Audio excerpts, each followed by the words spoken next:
And we are live. How's everybody doing tonight? My name is Anthony Brian Logan, and you are watching ABL Live. You could be anywhere in the whole wide world, but you're right here with me, and I definitely appreciate you for that. There's a lot of stuff going on, a whole lot of things happening.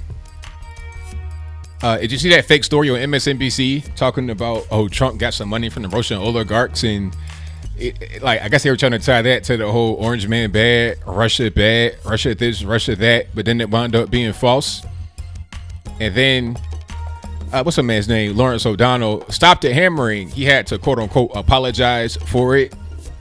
Now we all know the apology was not really a good one, but when them lawyers came in and said, "Hey, sir, we need you to go ahead and fix that before we go ahead and sue you," they had to do something. Also, the Straight Pride Parade. Have you guys seen that? Shout out to Amazing Lucas. I think he was up there and spoke. Some protests going on. It's weird how they call people that are protesting a parade counter protesters. Like you're behaving as if the people that were there having the parade were protesting. It's kind of strange, but anyway. Hurricane Dorian. You got the former Canadian Prime Minister who was only in there for 4 or 5 months, talking about she hopes that it hits Mar-a-Lago. Like, there's nobody else that lives in the area. Like, there's nobody else that works at that particular place and has to go there to feed their family. Like, that's not even a reality, They're talking about it could have been as bad as Hurricane Andrew or worse from 1992, which was devastating to Florida and to the United States in whole. But I guess it doesn't really matter. All that matters is your Trump derangement syndrome. We'll talk about all that and more on tonight's episode of ABL Live. And I thank y'all for joining. Like I said, you could be anywhere in the world, but you're right here with me, and definitely appreciate you for that. Shout out to my man, O'Shea Duke Jackson. You're a funny guy. Thank you for the donation. He says, for the record, I'm not a liberal. I'm a moderate conservative. Hotep. Well, that's debatable.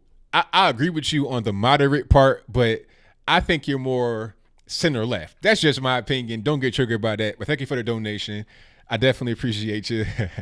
And also shout out to my man Richard Cruz for the donation, who says, thank you for keeping us up to date on the fake news. Hey, that's why I'm here. I'm here to service y'all. So I appreciate you for being here, supporting the movement. Most certainly. And shout out to Crush Groovin for the donation as well. I thank you for that. And shout out to all y'all for being here. If you're just now coming in, you're watching it on the restream or whatever the case may be, hit the thumbs up. The likes are free. The sharing it is free. Also, if you are a first-time viewer and you're not subscribed, or you've seen the show before, you're not subscribed already, go ahead and do it. What's it going to hurt? Subscribe to a good channel. Also, tell any friends and family about us. And shout out to my man BHE Designs right there in the chat. You see these beautiful wooden flags behind me? That is man responsible for him. And a link for his actual website where you can get these custom made, prefab or whatever is in the description box. So again, bhedesigns.com. Shout out to my man for helping me out with the flags, getting me nice and straight here. And I'm going to go ahead and get straight into some of these topics before we get to the calls a little bit later. Now, this fake Trump story was really a nothing burger. They're talking about, I just want to say this. How long are they going to try to keep pushing this whole Russia story? Seriously. How long are they going to say Russia, Russia, Russia? And at what point do we say, all right, at what point is the question asked, are the Russians really bad? What are we really fearing here? They're talking about there was one source that told Lawrence O'Donnell that Trump had some loans in Deutsche Bank and he had some Russian oligarchs co-sign it. First of all, if there were a Russian oligarch or oligarchs to co-sign a loan, why would that be a bad thing? I mean, is it illegal? Can you not do that? Like, is there something against that? Is there a certain law in the book that says you can't get a loan co-signed by anybody from Russian Federation? And why is that a bad thing? If you go to a car dealership and you get a car co-signed by your mom or your dad or something, is anybody going to say, oh, that's improper? So why for a person that lives in Russia? I just don't. I don't see how it makes any sense. But then again, I do when you're talking about those on the left who have created this whole narrative about Russia being bad.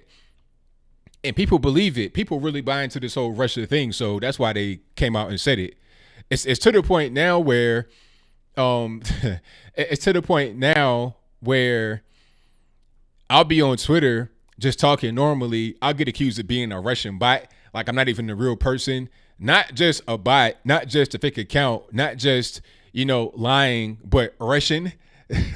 Like, okay, so if you're Russian, you're really bad. If you're just a regular American bot, it's not really a big deal. But you're Russian, that's really when it gets bad. But that's what the media does. And the thing about it is they'll apologize. They'll be like, oh, I'm sorry, we didn't have enough sources, is that and the third.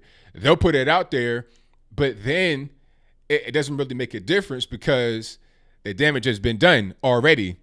You can't really put a genie back in the bottle once it's out there. So it doesn't even make a difference that they come out and apologize. The apology is meaningless. The damage has been done.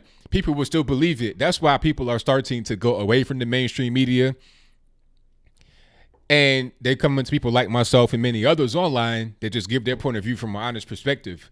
They can trust it more than the mainstream media. They got all these other ulterior motives and directives from higher up. I don't have that. I just come on here. I talk about news from my own point of view, just right here in my quote unquote office, a bedroom of my house, just talking about what I want, just giving my 2 cents on the whole situation, putting the bow on top and doing it like that. It's better than watching the mainstream media where you know it's all going to be lies, and it's going to be sophisticated in the way they do it. It's so much money behind it. It's so much. It's a big thought process behind it. It's not unintentional the way they do things. They keep repeating the same thing over and over again until it gets ingrained into the minds of people. And then you're out here fighting basically zombies that have been brainwashed by these individuals. And it's really a shame, but it is what it is. And there's a debate coming up, I think, what is this, next week or we got the next? It's a debate coming up on CNN.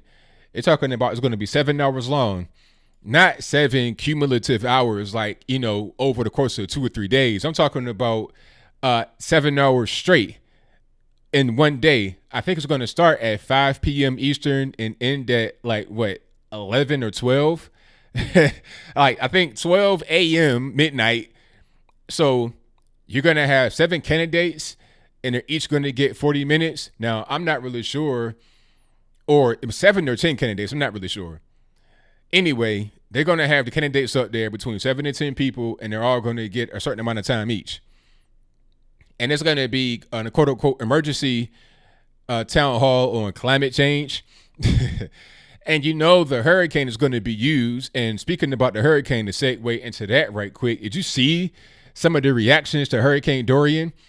Talking about, the craziest one was when I saw, hold on, I'm going to try to find it right quick because when I was doing the video, I could not find the graphic that correlated to what I was saying about the slavery, but I'm being 100% serious when I talk about it. Hold on. If I can find it, I'm going to pull it up, and then you're going to pretty much, you're going to see what I'm talking about. Hold on. Let me see. Matter of fact, it's in this little folder here. Yeah. Okay, here it is. Okay. So yeah, here this is what I'm talking about right here. This is the silliness I'm talking about. Do y'all see that? 85% of hurricanes form in West Africa and travel the same path as slave ships during the transatlantic slave trade. So basically what they're trying to say here is that the hurricanes are revenge for slavery. Meanwhile, I'm not Albert Einstein. I'm not the sharpest knife in the drawer. I'm not, a geopolitical expert on geography, but I know 50 states. I know what states are without looking at the states being labeled.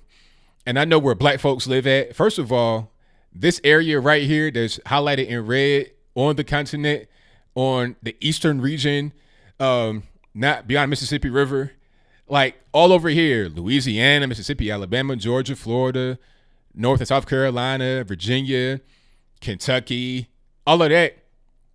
A lot of black folks live here. You know what I'm saying? I grew up in Virginia, and where I lived, We were always hurricane prone. Every year you're looking at, you know, is it gonna hit us? Is it gonna veer south and hit Carolina, Outer Banks? Is it gonna go north, hit New York and New Jersey? What's gonna happen? Is it gonna go off to sea? Is it just gonna dissipate in the Atlantic Ocean? And where I live was a very high black population. I grew up around all black folks. I mean, you rarely would see a white person where I live for most of my life. So the hurricanes are going to hit largely black places. So how is that revenge for slavery? And to think that weather is just like some kind of spiritual phenomenon at a certain point. I mean, sometimes I'm not trying to, dig on anybody's faith. I understand some things can be spiritual, but at a certain point, maybe it rains because it's just going to rain, because it has to rain, because we live on a planet where water is required to come down from the sky. Maybe that's just what it is. Maybe you can't have a planet that's totally desert. You got to have some green land, some arable land, so it's going to rain. And a hurricane at the end of the day ain't nothing but a big rainstorm with some heavy wind. So everything can't be spiritual. So to talk about it like it's revenge is ridiculous. And then the former Canadian Prime Minister talking about she wants it to hit Mar-a-Lago. It's like, all right, I mean, you understand that it's not just going to hit one building. If it was to hit Mar-a-Lago, it'll also hit a bunch of other buildings and impact regular people. So why would you say something like that? And then what happens if it does hit and you get catastrophic devastation? You know what I'm saying? Like, what are you going to say then? Oops, I'm sorry. I mean, come on. But that's where we're at right now. And I've seen that repeated a lot. People say this a lot. They say, hopefully it hits Mar-a-Lago. Hopefully it hits Trump, Doral in Miami. Hopefully it hits that. Hopefully it hits that. It's like, come on, man. I may not like certain people politically, but I'm not going to wish them to get hit by a hurricane. I think that's a little bit extreme. But then we on the right get called the extremists. We on the right get called the Nazis and the Russian trolls and the bots and everything else. I just don't see how there's any logic in the mindset of these individuals. I don't really understand it. But it is what it is. And shout out to everybody in Florida. Thank you for the super chat, Jade Greer. She says, hold on, let me go over there right quick. She says, thank you for the well wishes. Oh, she says, I'm in Florida. I appreciate you for your well wishes for everyone's safety up and down the coast. I appreciate you calling out ex-Canadian Prime Minister, hoping Mar-a-Lago takes a direct hit, which would harm people already in peril. Exactly. 100%. I've lived through hurricanes. I had to not boycott. I wish I could boycott it. I had to evacuate from a hurricane. I remember Hurricane Isabel. That was crazy. If anybody in Virginia remembers Hurricane Isabel, you know how bad it was. Where I lived, we lived on a hospital grid, so our power was out for a couple of days, maybe about 2 or 3 days, and then it was back on because you had, big hospitals, Chesapeake General Hospital, people on life support and stuff, so you had to get that power back on immediately. But some people, like if you lived in Portsmouth or parts of Norfolk, out the beach, people had no power for weeks. I'm not exaggerating, at least about 3 weeks, maybe even almost a month or more.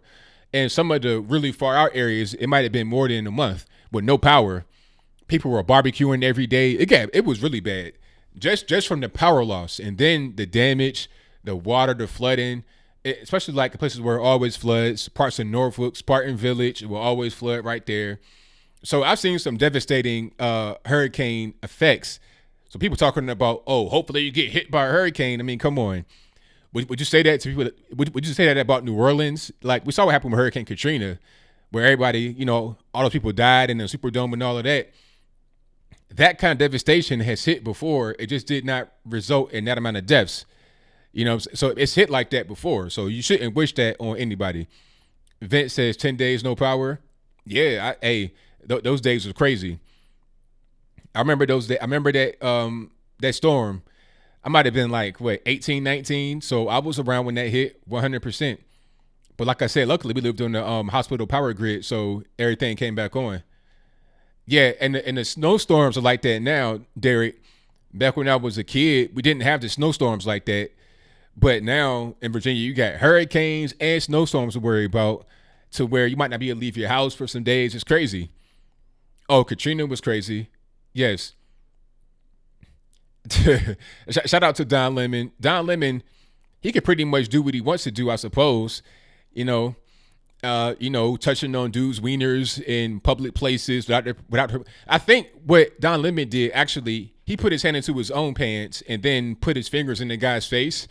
Like, regardless of whether he touched the dude's thingamabobber or he touched his own, it doesn't really make a difference. The fact is that it was some sexual harassment, sexual assault type stuff going on, and that's okay. That's not really any kind of issue.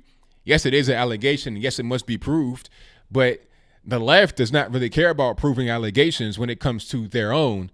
When they want to protect an individual, they don't care about none of that. They'll just, leave all that behind them and they'll keep on moving. But when it comes to a Brett Kavanaugh, they're willing to string him up with no evidence. They're not interested in hearing any evidence that he has to prove himself innocent.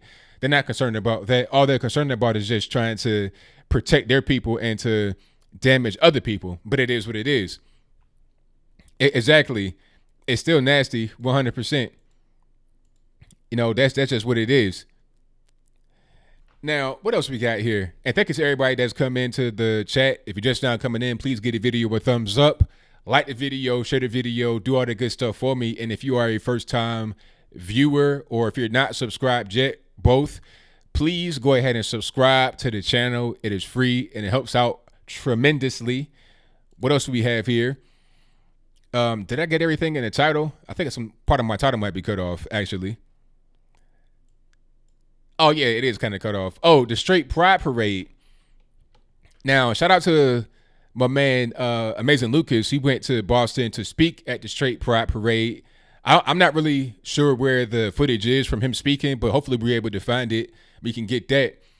But, I didn't hear anything really bad about it. I've not heard a lot about it, but I didn't hear anything bad. And I guess at a certain point, no news is good news.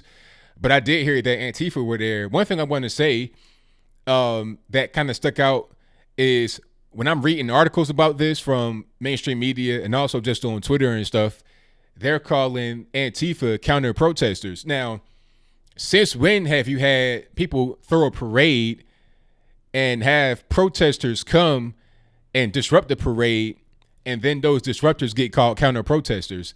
The parade is not a protest in itself, if I'm not mistaken. And if I'm wrong, let me know in the comments below. You should be able to throw, like, if you go to a homecoming parade, are the people throwing a parade known as protesters? Like, let's say you have, high school football's homecoming and it's a parade before the game or whatever the case may be. And you got people from the other team coming in trying to throw stuff and basically protest, rabble rouse. Are they going to be called counter protesters or just simply protesters, hooligans, or whatever the case may be? See, the language that we're using is not correct. You're trying to label those who were at the parade as bad individuals and put Antifa and the paraders on the same level with each other, but it's not the case. We're not going to Antifa events. Do they have any events? I think the only time I see Antifa is when others have events and they come to disrupt it. Have your own events. How about that? We're not going to come to your events. If you want to have a trans, disabled, X, Y, and Z, no gender, 3 genders, infinite gender parade or conference or whatever, you can have that and that's fine. And nobody's going to come interrupt it. Hey, you can do that and it's all good. You might have some guys that are on the other side there, but we're not there to disrupt. We're not going to hurt your situation. You guys can just believe in whatever kind of fairy tale you want, and we're just going to play it back and let you have it. That's it. But you guys want to come to our situation and do whatever you want. It's not a good thing, but it is what it is. It's not counter protesting when you come to a peaceful event and protest. You're just simply a protestor, and those that are throwing the event are just having an event. They're paraders, I guess that's the word for it, celebrators. That's all that there is. Just regular Americans, and that's it. It's not a protest. And shout out to everybody who is in here. Thank you to Rascal77S who said, speaking of left, Kate Stanley's killer walked on murder charge. Now the charge of felon gun possession has been dropped by appeals court.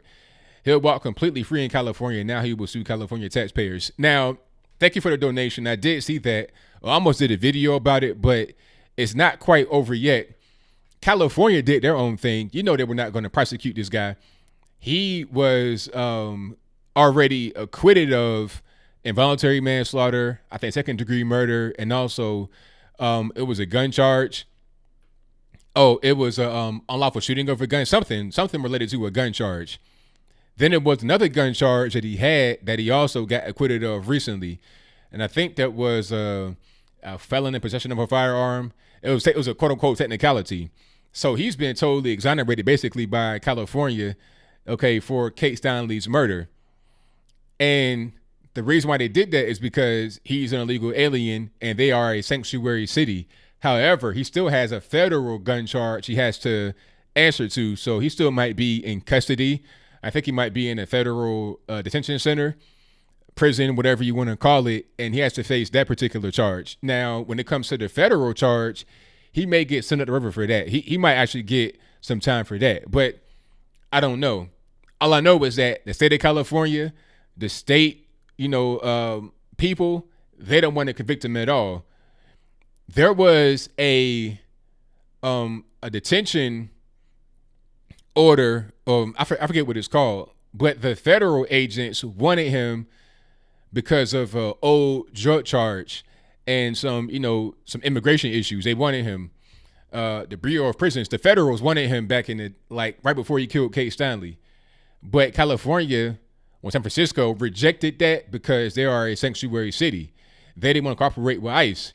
And that was on April 15th of 2015. July 1st, he goes out there and kills Kate Stanley in San Francisco in Bardacero. All right, or Embarcadero, whatever it is. I know I'm pronouncing it wrong. But it was only a short period of time. April 15th, he was released. July 1st, Kate Stanley is dead. Now, the defense was, it wasn't his gun. He found it on the ground. It was in a T-shirt, and it just went off. So you just randomly find a gun on the ground, start playing with it, and then it goes off. Oops, now you're dead. I mean, come on. Where is the accountability there? The story doesn't make any sense. The story is nonsensical. The guy killed her. He shouldn't have been on the street. He had been arrested over and over again, a career criminal. He should have been deported. I think it was his 5th time entering, and San Fran didn't even comply with the order to get him out. If he would have been out, then she would still be living. Okay, that's just the truth. She would not have died that day by his hand if California had complied with the order to get him out and to have him in the custody of the federal people. As simple as that. That's why you don't have sanctuary cities. And beyond that, beyond just him, the guy that killed Kate Stanley, there's also many other people that utilize sanctuary cities for their own purposes. Sanctuary states as well. You got human trafficking going on.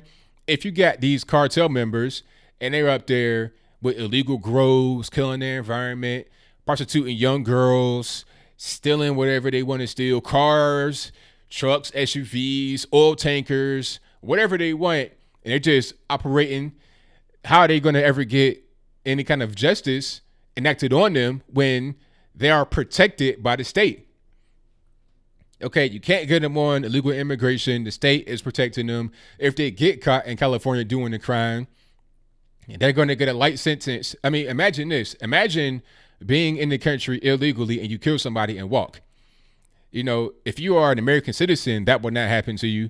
It all depends upon what particular identity group you affiliate yourself with or who you are affiliated with. And that'll be how you are handled in the justice system. And I thought that we had the whole civil rights movement to get away from the race-based legislation.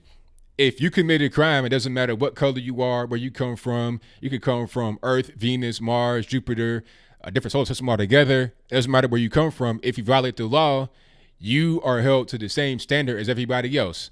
That's just it. But obviously, we have a 2 or 3 tier justice system.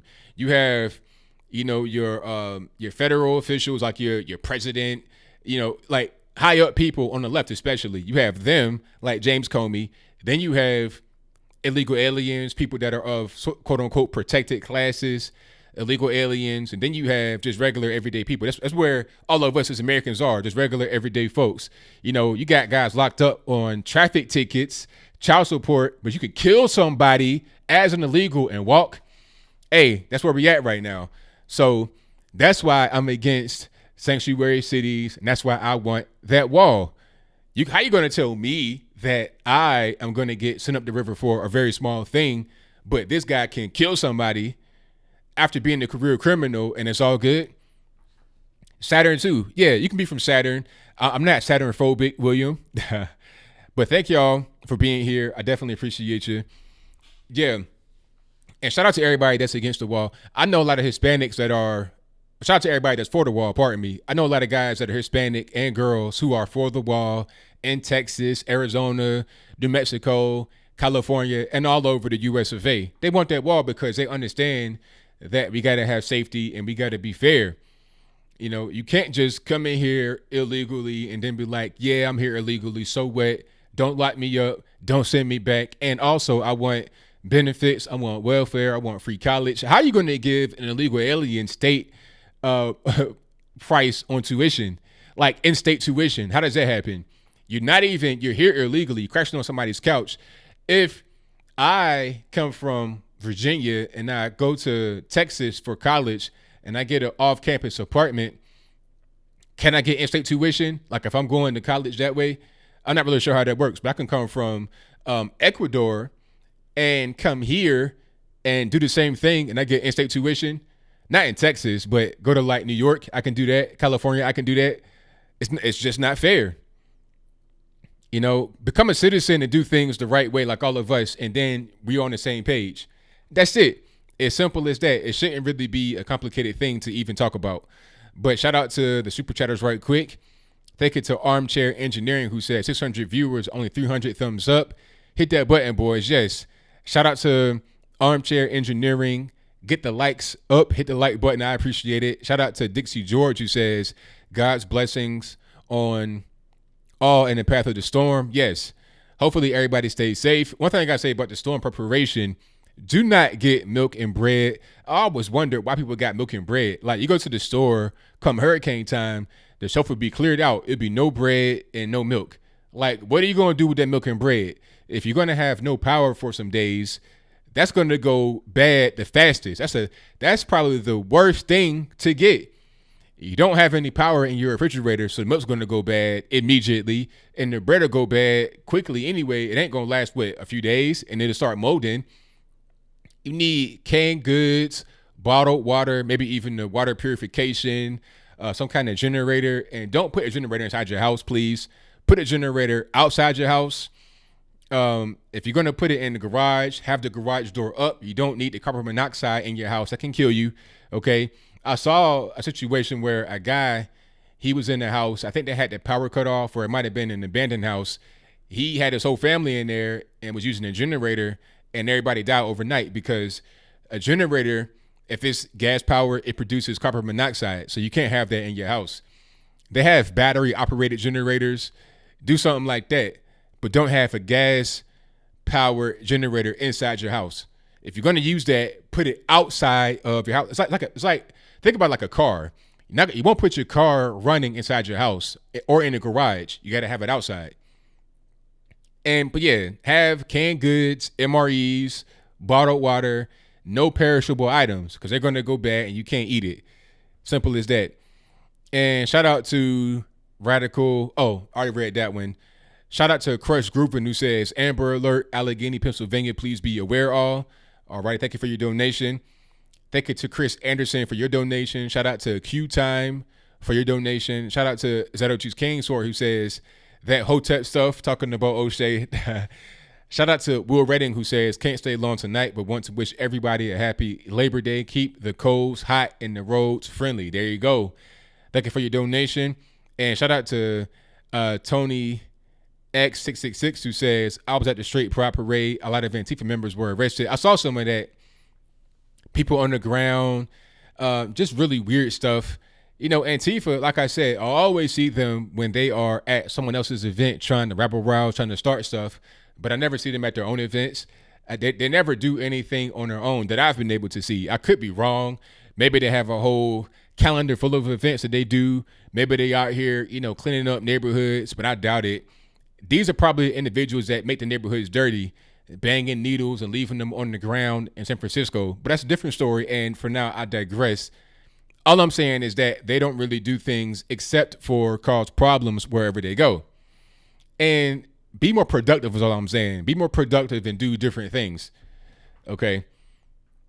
So, oh yeah, and yeah, please everybody in the chat, please no cursing, because what happens is the first thing is I like to have it be a family friendly show so kids can watch, like little kids, like little babies, 5, 6, younger, whatever. And also, you have Google watching with the moderators. So sometimes they'll come in here and be deleting stuff. And I don't want that kind of heat on my back for this channel. I want to have the channel be as free as possible so I can say what I want without much interference from the quote unquote man. So just do that for me. Please, no cursing.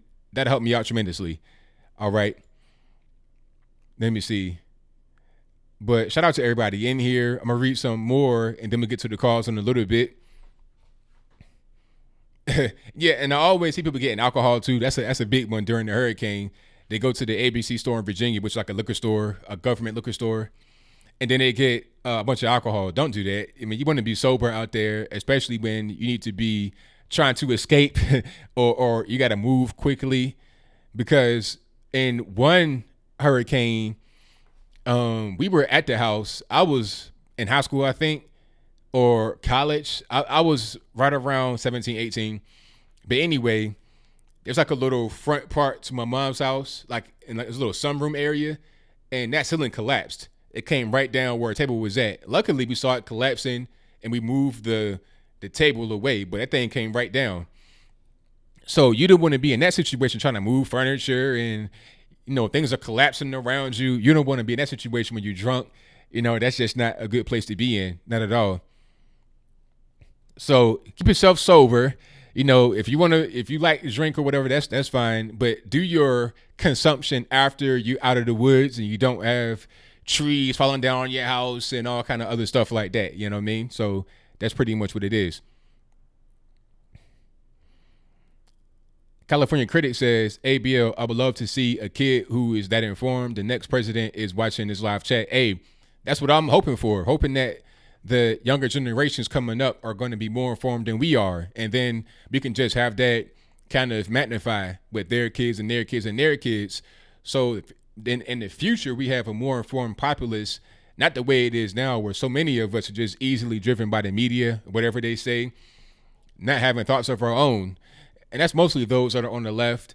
You know, I'm not going to say all on the left, but that's pretty much what you see. People that listen to the mainstream media blindly and whatever they say pretty much goes. We want to be able to get beyond that. That's pretty much what I'm thinking about.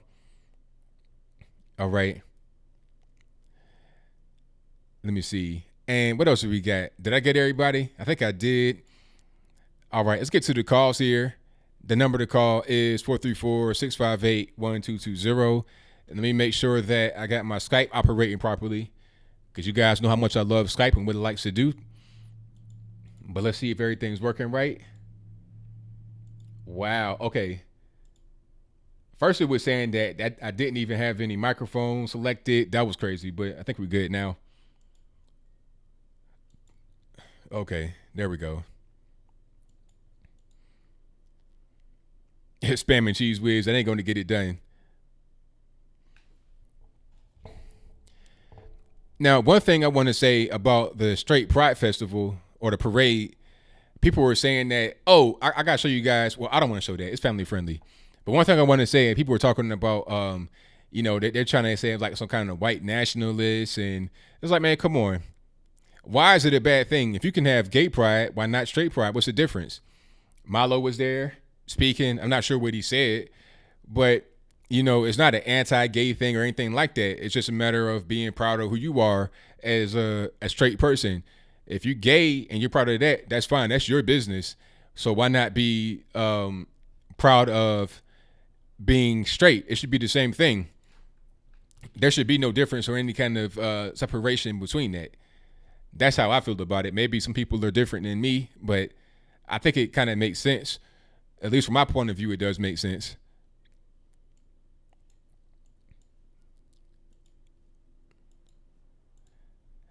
780, you're on the line. Who am I speaking to? Hi, Anthony. Liza Jean. Liza Jean, what's going on? Well, I'm my hometown, Toronto, is At first it was a gay pride parade, and then it was gay pride week, and then it was gay pride month. And all this stuff is being pushed, but I guess what bothers me the most is that parents are saying that their children can choose their sexuality at the age of 3, and then they're being put on these hormone blockers, which make a lot of money for the pharmaceutical companies. And these parents are choosing that their children will not be able to reproduce. They're rendering their children sterile. Every single one of us is here because of a male and a female. We wouldn't be here talking if that hadn't happened. And yet all these people switching genders and all that stuff, they're choosing never to have children. Do you understand that point? Yes. To me, that's just beyond bizarre to decide that your child at no time in their life will ever, be able to have a family. So that's all. I'm pretty disgusted. I mean, I understand you 100%, especially when you have these parents, quote unquote parents, that decide that for their child at a very young age. They put them on the hormone blockers, the puberty blockers, and you have now it's to the point where it's on television, where you have 18-year-olds getting sex change surgeries. It's really ridiculous, and I think that at a certain point that has to be seen as child abuse, and it should be outlawed.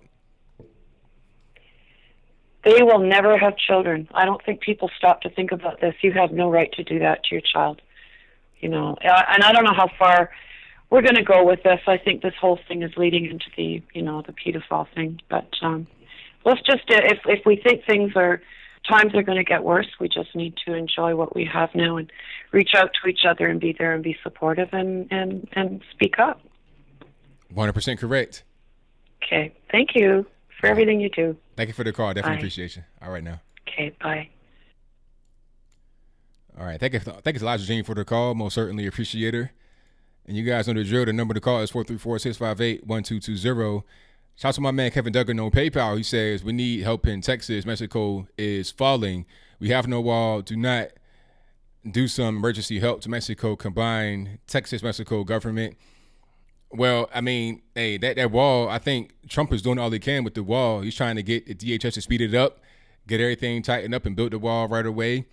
I'm not really sure what more can be done. Send more troops down there to the border and figure it out that way. But beyond that, I just don't really know. So shout out to everybody in the call. Let me get to my next call here. 240, you're the line. Who am I speaking to? It's your boy JB. What's up, brother? Everything's good, man. Can't complain.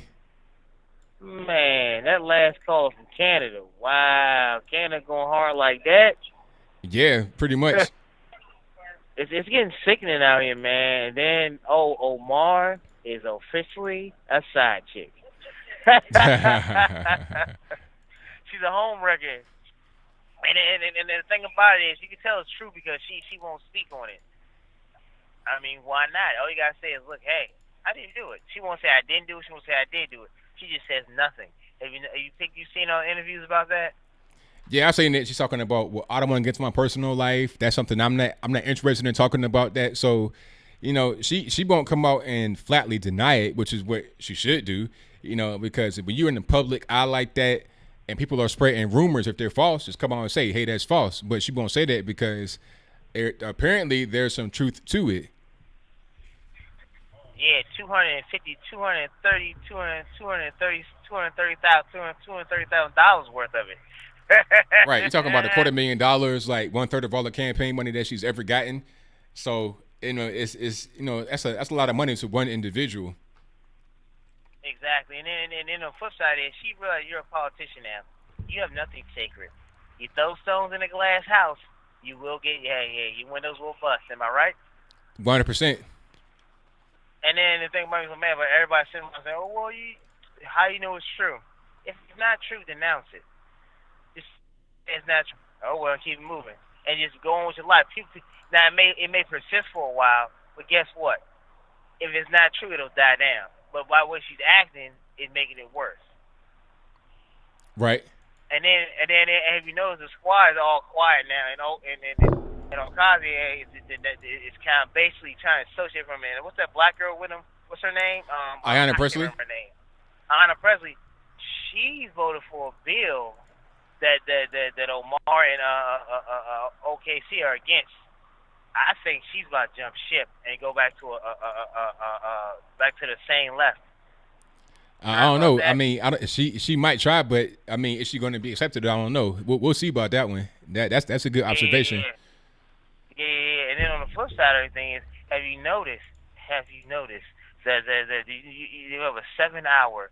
They're having a 7-hour debate. What in the hell? Well, the thing about it, they said they're going to give everybody their own time. And it's going to be about climate change. I mean, I don't know how you're going to talk about climate change for that long, even though everybody get their own time to talk and all this and that. It's too long to be talking about one issue like that. Talk about something else. Exactly. And I'm trying to tell you, it's a sad day when Joe Biden's the only person you got that can run against Donald Trump. It's a sad day. Yeah, it really is. And he don't know who he is, where he is, what's going on, what time of day it is. Like, he's totally lost in he's talking about, oh, it's gas. No, that's not gas. Gas are when you say things that could be offensive to some people, and then you got to come out and apologize, talking about, oh, I'm sorry, I didn't mean it. He doesn't even know who he is. That's not a gaffe. That's diminished cognitive ability. Exactly, and the sad thing about it is he's the only one they got that has a hope of beating Trump. Because the rest of them are too far left, and people are not going to accept them. And that's what it is. It is what it is. And the thing was so mad is that they're trying to push this whole, I want to go with the electoral college. But they go to electoral college, they're going to shut out half the country. And yeah, and all that was California, New York, and D.C. and Maryland, just the popular states. Even those states should win a chance, and that's all they want because they know they'll guarantee them wins, like a 90% chance they'll win. Would you not agree? 100%.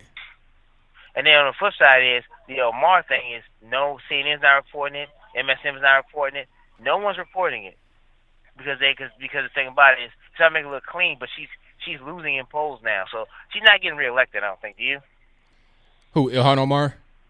Yeah. I doubt it. I mean, she could get reelected because one thing about it is that I think her district is largely Somali. So just because of that might be enough to get her reelected. But then again, it might not. We'll see. Because you know Somali, they look real down. They look real down upon adultery. You know that, right, in their culture. Oh yeah. And it might get her stoned. But before I go, okay, where you at in days gone now? I'm still in the same place. I hadn't done nothing else with it. All right, okay. All right, ABL. Man, pleasure talking to you, bro. Keep the faith, brother, man. Keep the good work up, brother, man. You're one of the few sane black men out here. All right, brother, man. Peace. All right, shout out to my man JB for the call. Most certainly appreciate him. The number to call is 434-658-1220. The number's in the description box and also right here. There it is, 434-658-1220. It's right there, and it's also in the description box. And I got everything in there. If you want these flags right behind me, there's a link for that in the description box at bhedesigns.com. And if you want to contact me, I got my website. There's my email, my snail mail, my social media. All that's right there in the description box. But let me get to my next call. 865, you're on the line. Who am I speaking to? Honey, this is Stacy Esposito. All righty. What's going on? I'm doing pretty good. How are you? I'm well. Can't complain. Am I on? You're on right now. You're live.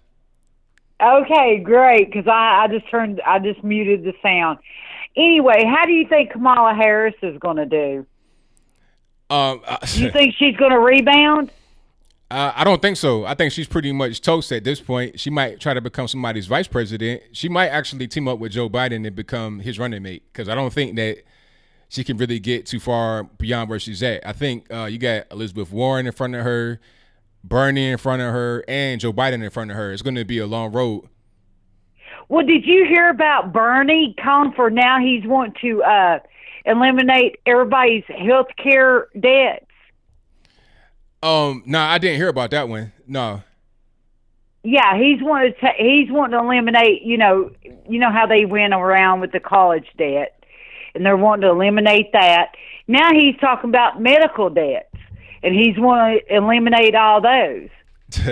I wonder how you're going to pay for it. Well, that's what I'm saying, because, my cancer ran in my family. And I've had a cancer policy since I've been 18 years old. If you have a cancer insurance policy, they will reimburse you for everything. It doesn't matter what it is. It could be for a Tylenol. They will reimburse you for that. Right. And I've always been taught that. You go and you look for a job that's got the health benefits.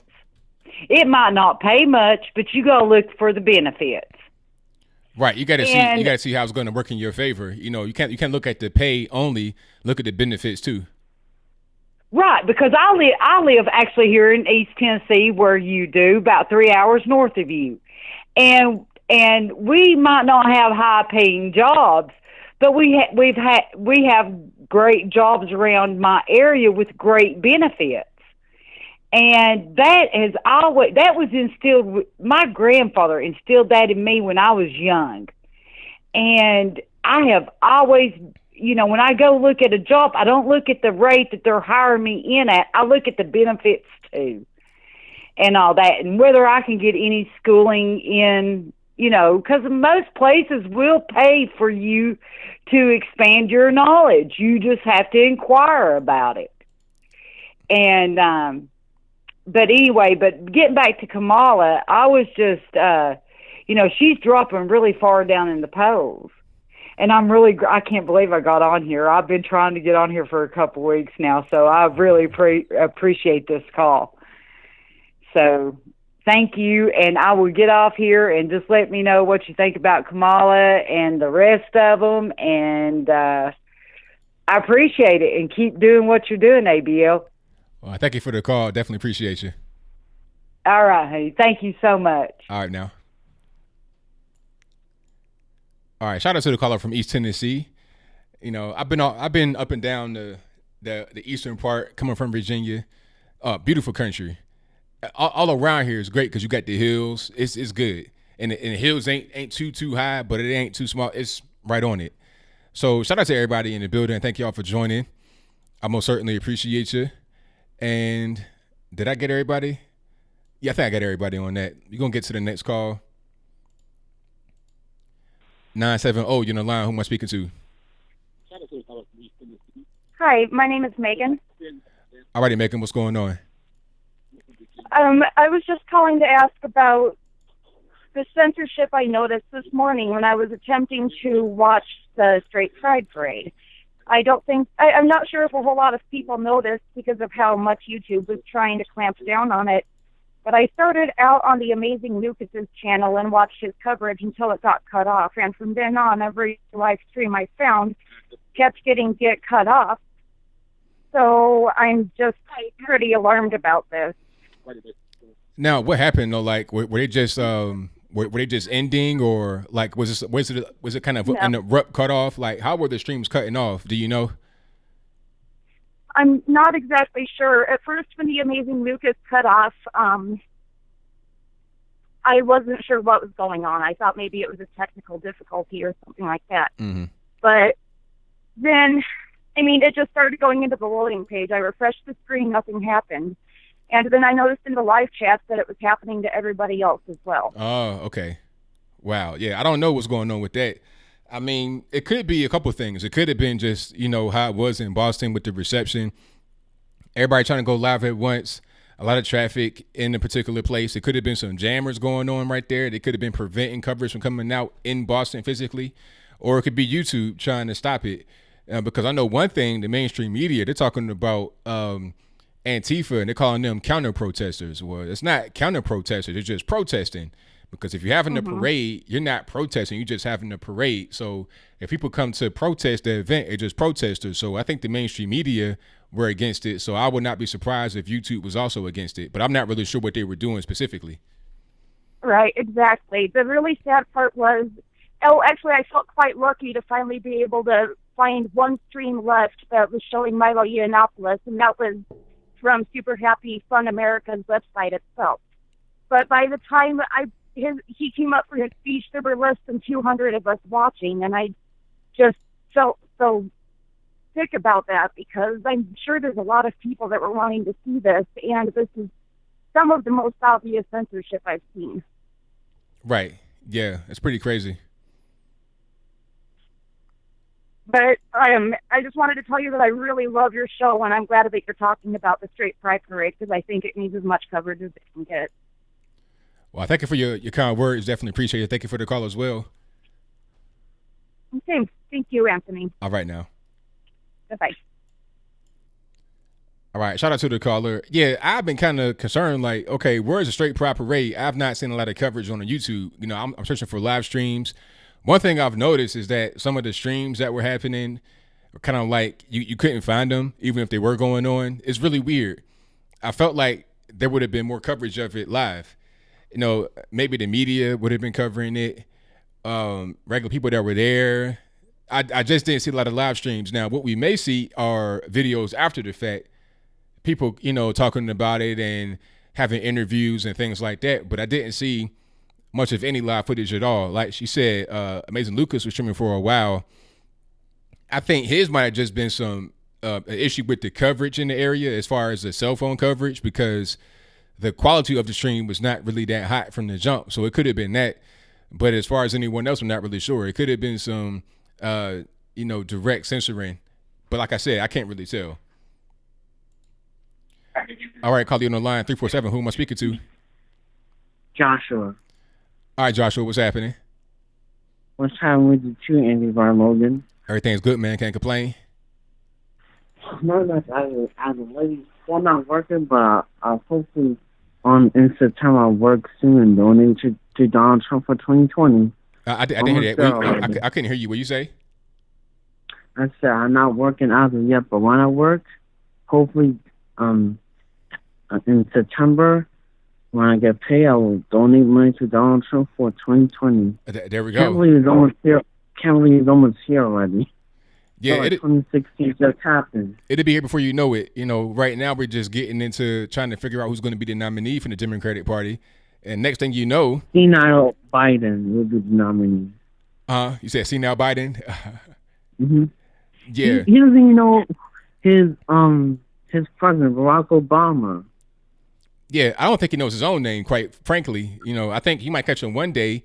He might not even know his own name because it's something ain't right. It's like, okay, if you were the vice president for 8 years and your president was Barack Obama, that's your whole claim to fame.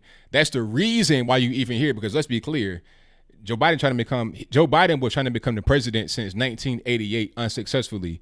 His highest position was the vice president. So if you had that post for 8 years and you just got done with that post recently, like 2 years ago, how can you forget that? That's the most important thing in your whole career. He's not all the way there mentally, so he may forget his own name eventually. Exactly. Like, if he becomes a nominee, it will be Hillary Clinton plus $1 billion. Worse, he will be worse than Clinton. He besides someone around, he will forget his name, say incredibly insane, wonder why you talking about stuff. If he becomes nominee, and heck, he will try to destroy him in the debate stage.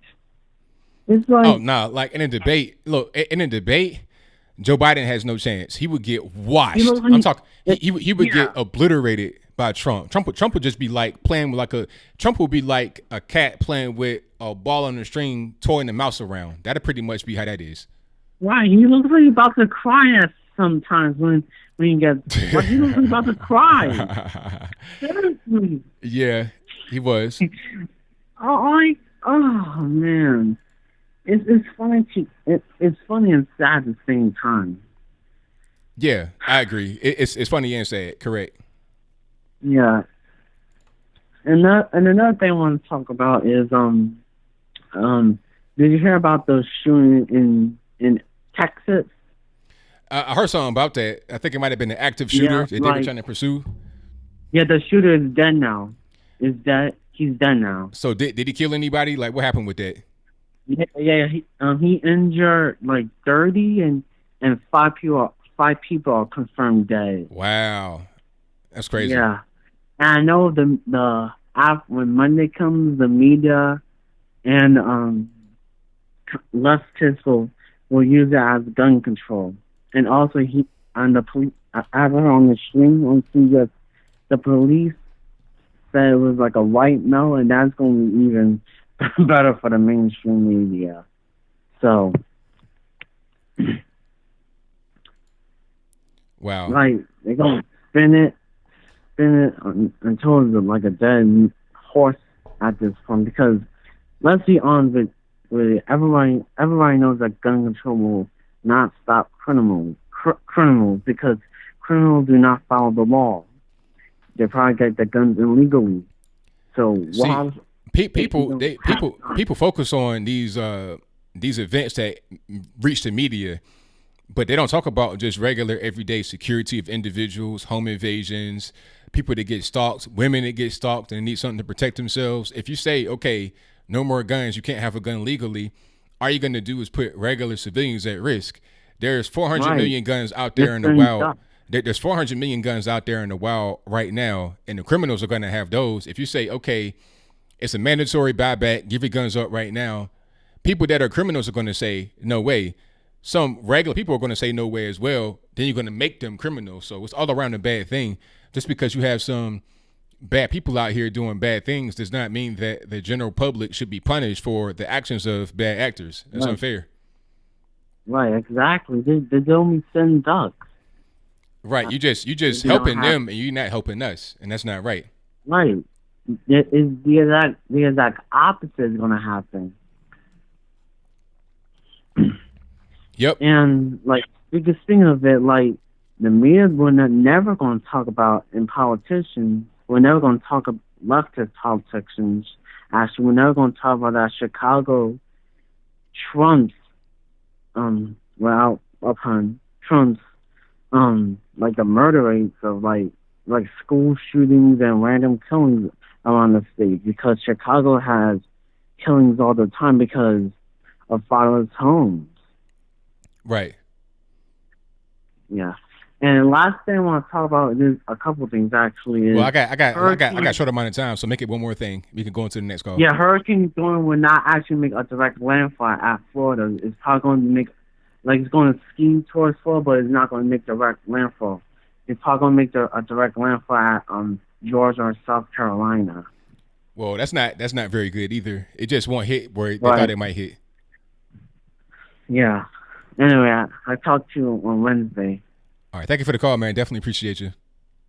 Definitely appreciate you too, Andy Von Logan. All right, thank you to my man Joshua for the call. Most certainly appreciate him. And the number to call is 434-658-1220. Yeah, so I'm seeing a Texas shooting right now. They said at least 5 people have died and many more injured. They're saying at least 16 were injured, but I'm seeing different numbers. So that toll could rise as far as the death toll and the injury toll. And the gunman is dead, and that's good. And it's unfortunate. This was in Odessa, Texas, I think, or close to. Yeah, it was in Odessa. So he said he was like shooting at random. Yeah, it's unfortunate.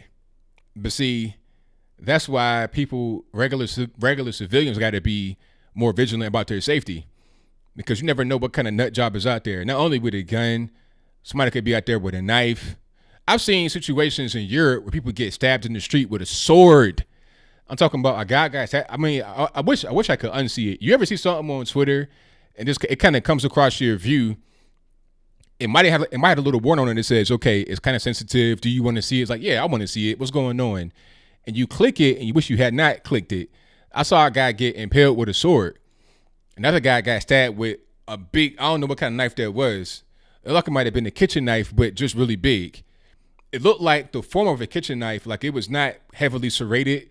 It was just really big. Stabbed the guy multiple times with that. So in that situation, I need to have my gun. You're not going to just take a knife and stab me to death. I'm going to shoot you, But a normal person would just have their gun on them for protection and never use it until they have to. That's what normal people, because you don't want to hurt nobody. But if I got to hurt somebody to protect myself, that's what I'm going to do. And that's what the law says I can do. I can do that according to the law.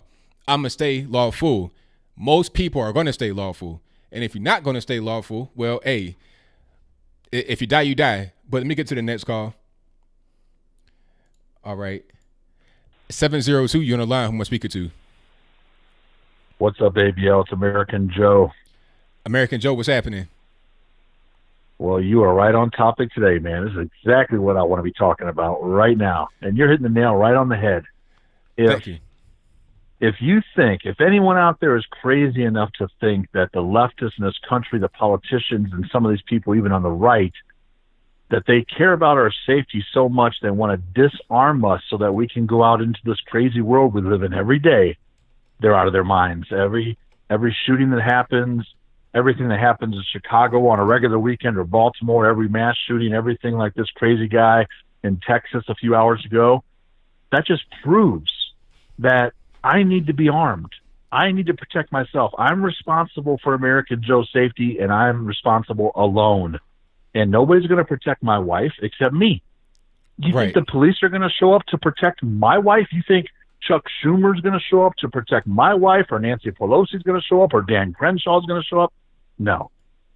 They're not going to show up, and they're not going to care, and they don't want you to be safe. If they wanted you to be safe, they would convince every single person in America to buy a firearm and learn how to fire that firearm. That's what they would teach people. Mm-hmm. They wouldn't say, don't buy weapons or we're taking your weapons. That makes absolutely no sense, so that we sit around in a tragic situation and wait for guys in blue to show up with guns to save the day. It makes no sense. It's unbelievable. Yeah, exactly. 100%. And people, they get scared by these events and say, okay, let's have gun control so nobody can have guns. It's not a logical thought process, because it's just not how it's going to actually play out. People are still going to have guns. The key difference will be civilians, regular everyday people walking around that are law-abiding, will be less armed because they want to follow the law. They don't want to get in trouble. Your criminals, they're not going to follow that law because they don't follow laws. They're criminals. So it'll just leave the regular everyday person at a disadvantage. And that's what I think the end game is. So we rely more upon the government for our safety, even if they don't even provide it. We think that they will, so we put more trust in them. And it's not a good thing. People are losing their lives behind not being armed and dependent upon the government too much for their safety. Well, I think it's even more nefarious, actually, because I believe, and the Democrats have come out openly and said it, they want complete and total gun confiscation. They're not shying away from it. They're not just targeting a supposed assault rifles. They're going to go after everything. They've already tried to go after handguns several times and failed, so they're going to try to go after everything. And the reason why they're pushing background checks, even though we already have background checks everywhere across this country, is because they want a detailed accounting of who's got what weapons and where. So when they come to your door, they know what to look for inside that house. They know how many weapons there should be and what they're looking for. And the people, you got to see the writing on the wall for what it is. Once we lose the Second Amendment, we lose the ability to protect any other part of the Constitution. So they're going to go after the Second Amendment first. And talking about laws, ABL, there are some estimates of 20 to 30,000 gun laws around the country already on the books in counties, cities, and states all over the country, okay? And they believe, or no, I don't know if they believe it, but they're trying to convince the American public that their law, their signature legislation is going to be the one that finally does the trick. Meanwhile, nobody has ever figured out a way to keep guns out of the hands of bad guys. So when you guys can figure out how you can keep a gun out of the hand of a bad guy, come talk to me. Hasn't happened yet. We've had guns around since, the 1800s, 1700s. When is the first time they figured out how to keep guns out of the hands of bad guys?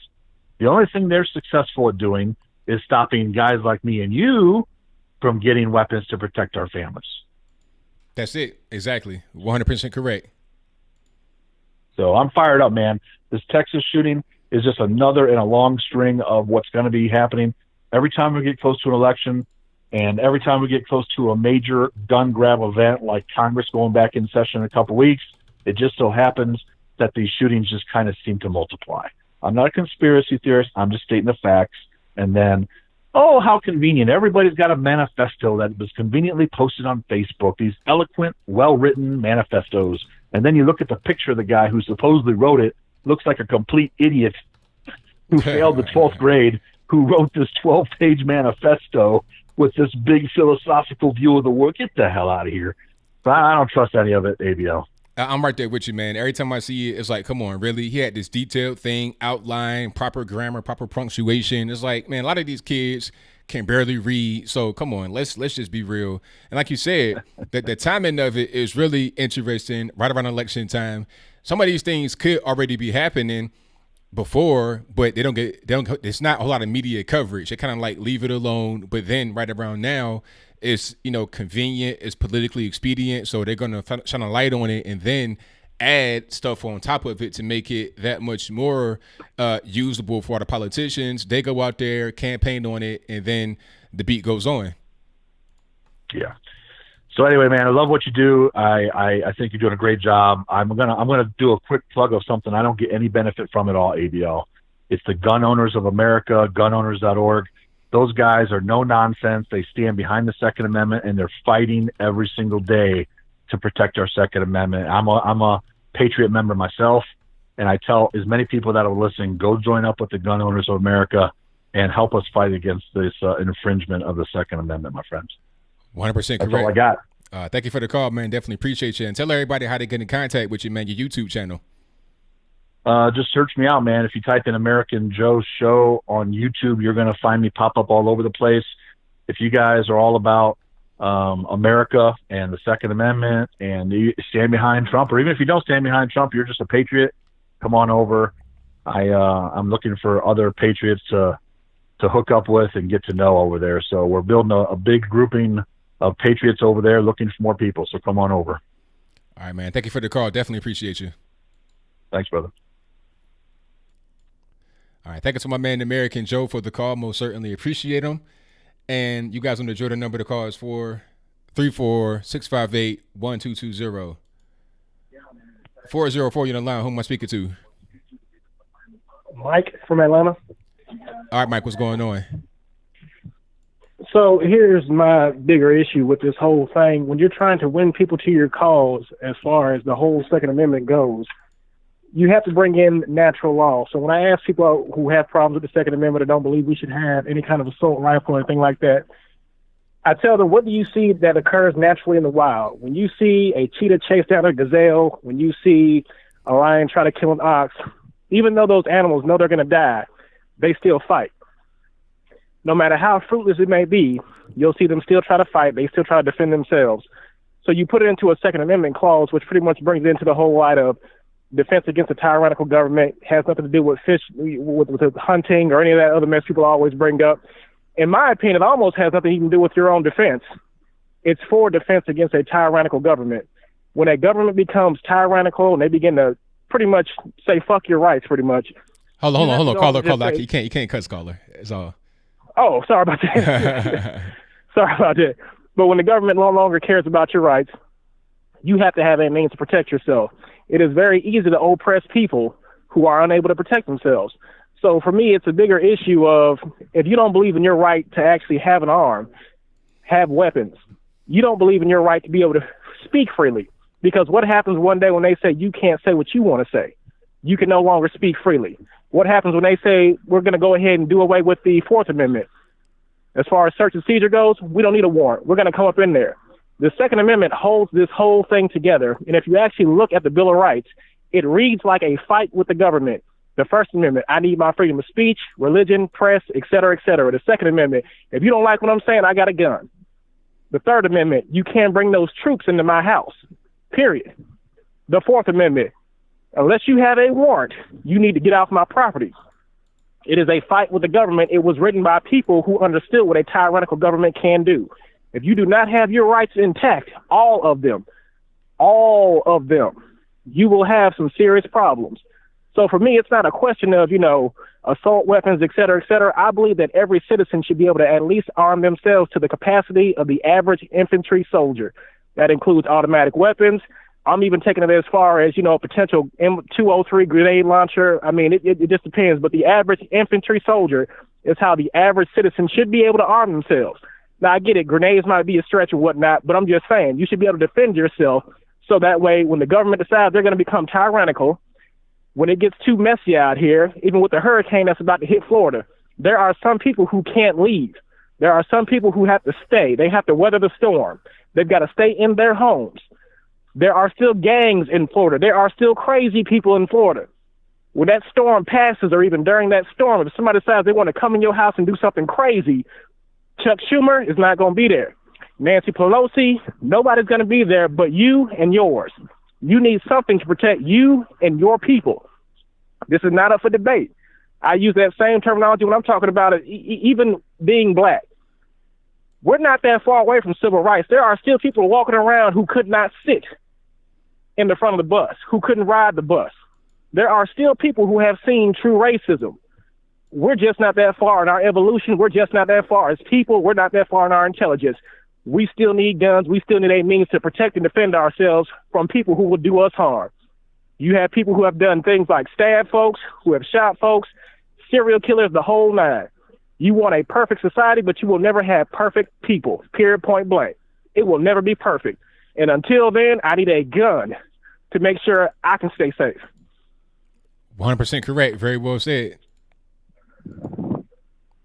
That's it. I'm off the soapbox, man. Thank you for the call, man. Definitely appreciate you. All right, man. Well, hey, I couldn't put it no better myself. He laid it out right there flat. You know, you got to be able to protect yourself. 100%. I think that if anything, really, these mass shootings and all this kind of crazy stuff, it let people know, or at least it should have let people know that you need to protect yourself because, you know, these things can happen in a blink of an eye. You never know where it's going to happen, where it's going to be.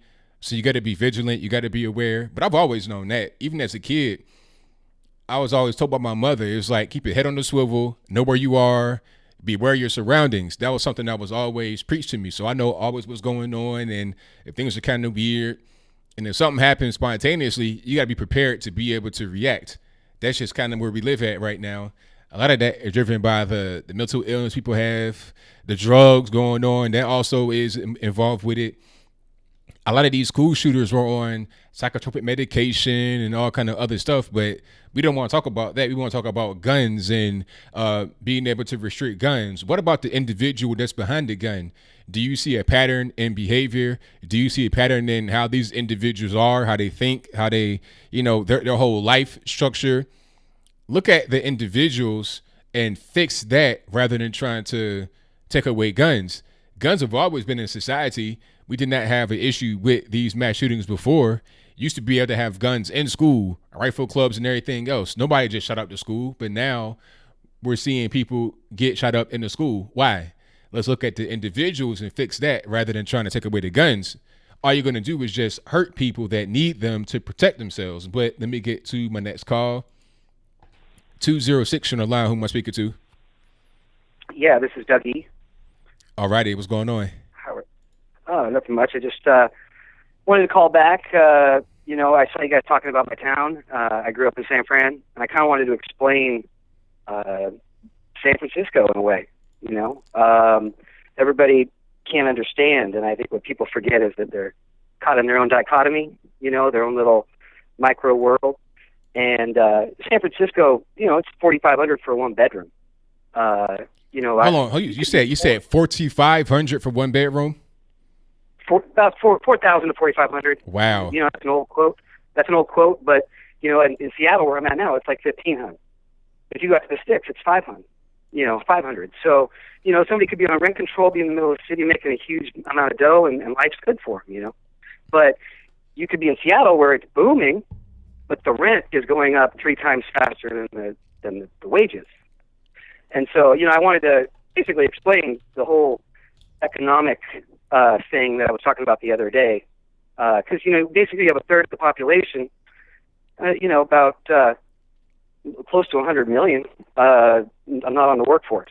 Then another third of the population making less than 30,000. And then that top part, which is what the mainstream media basically markets to. So when I was young in San Francisco, imagine that mural at George Washington High School in San Francisco they're going to paint over. of George Washington buying slaves and murdering Indians. They said that glorified it. I'm thinking, whoa, no. You look up and you see that tells you who you don't want to be. And then you see the hopelessness of everybody becoming millionaires, but if you don't have a 401k, real estate, you're not partaking in that. So a lot of people, they get really mad at just the system. And so we went down to protest the first war with in the desert, George Bush Sr. 150 to 200,000 people protesting peacefully down there. Riot cops come in, start a riot, and then the media only shows the riot at the end. That's when I realized that they were pro-war, and now they're getting rid of Tulsi Gabbard because she's a, quote, isolationist, like me, I guess, right? And so I just want to explain how everybody's got their own path, man. You could. I'd rather make 25 in Seattle than 80 in San Francisco. So it's Orwellian, man. It is Orwellian, and so like I said, I just think I'd like to see Trump doing better. I think being discerning of Trump is important, so he knows who his base is and what they want from him. You'd rather see Candace Owens interviewing him than Stephanopoulos or something stupid like that, right? Oh, yeah, of course. Yeah. And so, I think he could do some things strategically, like Gene Roddenberry, man. Open up the Space Force and basically inspire a whole generation of kids, get rid of the lies, get the media out there about all of these CEOs, thousands of CEOs having to drop down for corruption and their own legal battles, and so, I just wanted to call in, and by the way, if you're in Florida, and the police ask you to leave, man, they can lock you up on the Baker Act. Well, they can lock you up for being a danger to yourself, and definitely, if you can leave and they're saying evacuate, go ahead and evacuate. I've evacuated before, and I've seen some bad situations. People, their whole houses underwater, people dying in the storm, people that are elderly. Right. I've seen the old folks home get flooded, and people had to get escorted out by rescue squads and wheelchairs and bedridden. It can get really bad. So just make sure that you're using your discernment and doing the right thing with the storm. Yeah. I wanted to, I did it again too on this show, but shout out to anyone who calls in, man. It's not easy. I find myself saying the word, as kind of like self-censorship. I'm thinking, okay, I can't really talk about this avenue of the conversation or that. And so anybody who calls in, man, that's hard to do. We appreciate I appreciate hearing from all different types of people. And San Francisco, it's not that bad. It's just such a different place, for different worlds. I gotta say one thing, because I think we've not addressed the elephant in the room, and that's the drug problem. I mean, yeah. I think that's a driving factor, because I've never seen anything like that. On the East Coast, you got New York, Boston, you got a lot of areas that have, like DC, especially, a lot of very high rent places that are very expensive to live in, but you don't have the overwhelming drug problem you have in San Francisco, Seattle, Portland, Oregon, Los Angeles, etc. I know when you're on the streets, man, and you can work 3 jobs and still not get your own place, you make bad decisions. And I can tell you from personal experience that poverty is what breeds crime. It makes people go over the edge. And so that's why when the other day I said, care about poor people, it's more about they don't care about the quality of living. And people, I see it's like the transgender. Hey, man, be who you want to be. I love all people. I'm an individualist, right? But I see Big Pharma preying on them with those drugs. And so I want to speak up and say, hey, man, leave those people alone, because there's a lot of good people out there like Straka and You Are Free TV. And I know I've known lots of awesome, people from that community. And I don't like to see them used for political reasons. Well, one thing about it, I saw a documentary. I think it was Como News. You familiar with that in Seattle? Como, KMO. Oh yeah. Now it was documentary. Yeah, it was a documentary, like an hour long, about Freatle and all the benefits they give out to homeless people. They pretty much just allow drugs to run rampant. They don't arrest people really that need to be arrested. They had this one guy out on the street that was just throwing stuff. Like they were out there for hours all night with one guy. It was like 6 officers. Like shit, and they just kind of tighten up and be able to enforce the laws that are on the books more rather than having their hands tied, and wouldn't that kind of make the streets a little bit better so you don't see needles on the ground, feces on the ground, and disease being able to spread? Hey man, I got to clean up the poo and the needles too. I live that world. You're preaching to the choir on that one, man. Yeah. So, but I talked to the cops, and that crazy guy walking down the street, they've already brought him to the hospital 3 times, and they'll get fired if they harass him, because he doesn't know why they're harassing him. So it's a violation of his civil rights.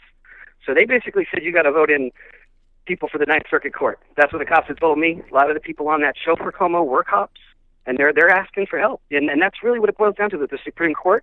It's not about Roe versus Wade. They're going to ignore that for a while, at least. It has to do with the sanctuary, jurisdictions. Basically, you have to get them constitutionalist again. Got you. Supreme Court has to come in and say, hey, you can't, declare sovereignty from the U.S. Constitution. It's not about immigration. That's about law. We can't let the bar run American law. This isn't British Commonwealth, shipping. You know what I mean? Like, either way, I love watching the show, man. And I wanted to call in and kind of explain that. Don't get me wrong, man. Kids, man. Kids. It's all about the kids. And they go a little over the top in San Fran, no doubt. With any of those pride parades, you shouldn't be involving kids and sexuality, That's right. Kids should be, they should be able to grow up, man, have time to do it, and not be used, And that's the only reason why I even got on YouTube, man, because, I hang out with enough people. I don't need no more social construct. But I do think I needed to chime in coming from San Fran and then basically explaining it like that. You can go out to the sticks and get a 1-bedroom for $450, but it's $4,500 in San Francisco. So that's the 10 times spread you're talking about, and people commit suicide making $70,000, $80,000 a year. Because poverty level's $105,000 a year. Wow. And so people act a fool, man. When you grow up in that city, you're basically always thinking about other ways to make money just so you can get by. And you don't know if you're going to die the next day. And I'm glad I got away from that. And I recommend that to anybody. Find that nice, calm, simple lifestyle if you're busy chasing it and going into debt. Because it's not worth it, man. If you can get house, shelter, food, clothing, no doubt. You can't take care of yourself. I'm with you, man. Thank you for the call, man. I definitely appreciate you. Hey, man, yeah. Shout out to everybody, in your show and the subscribers. And yeah, hey, San Francisco, man. I'm telling you, like I said, 30 years ago, they taught me the mainstream media was, on the side of war. So it makes you angry. And people, like I said, a lot of those people, they don't like the Democrats either. Right. Remember that. No doubt, man. Thank you for the call. Hey, have a great night. Thanks, ABL, for everything you do. All right, same to you. Peace. Bye. All right, shout out to the caller. Yeah, man, the left coast is terrible. I never seen anything like that. I never thought I would see, like, you talking about, like, third world conditions or even worse. Like, I've seen documentaries about the left coast, several of them over the past year, or at least probably about 6 months. I saw one about Freatle, aka Seattle, San Francisco, LA, even to a certain extent Orange County, and they were all saying the same thing. The police can't do their job. They're not allowed to enforce the law. Drugs are pretty much legal. You can pretty much shoot heroin, smoke meth on the street in the daytime, doo-doo on the ground. And the problem is, see, the thing is, it's allowed to stay that way because people make money on it. They make money. Like, you got all these non-governmental organizations, NGOs, people that are paid to poop or scoop, $100,000 a year. I think I said it before on the live show. If you didn't hear it, I'm gonna say it right here again. In San Francisco, there's a job you can get where you scoop up homeless poop and also clean up their needles, basically cleaning up after homeless people on the street, but you're mostly scooping poop and needles. These people get paid a base of $75, and they can get paid up to $125 with bonuses just to scoop up doo-doo off the ground. So do you think they want to have their job be taken away? How about the NGOs that come in there and say, oh, we're going to give the homeless free needles and blankets and food? How much are they getting paid from federal grants, city grants, private donations, all kind of stuff like that? See, it's an economy behind homelessness.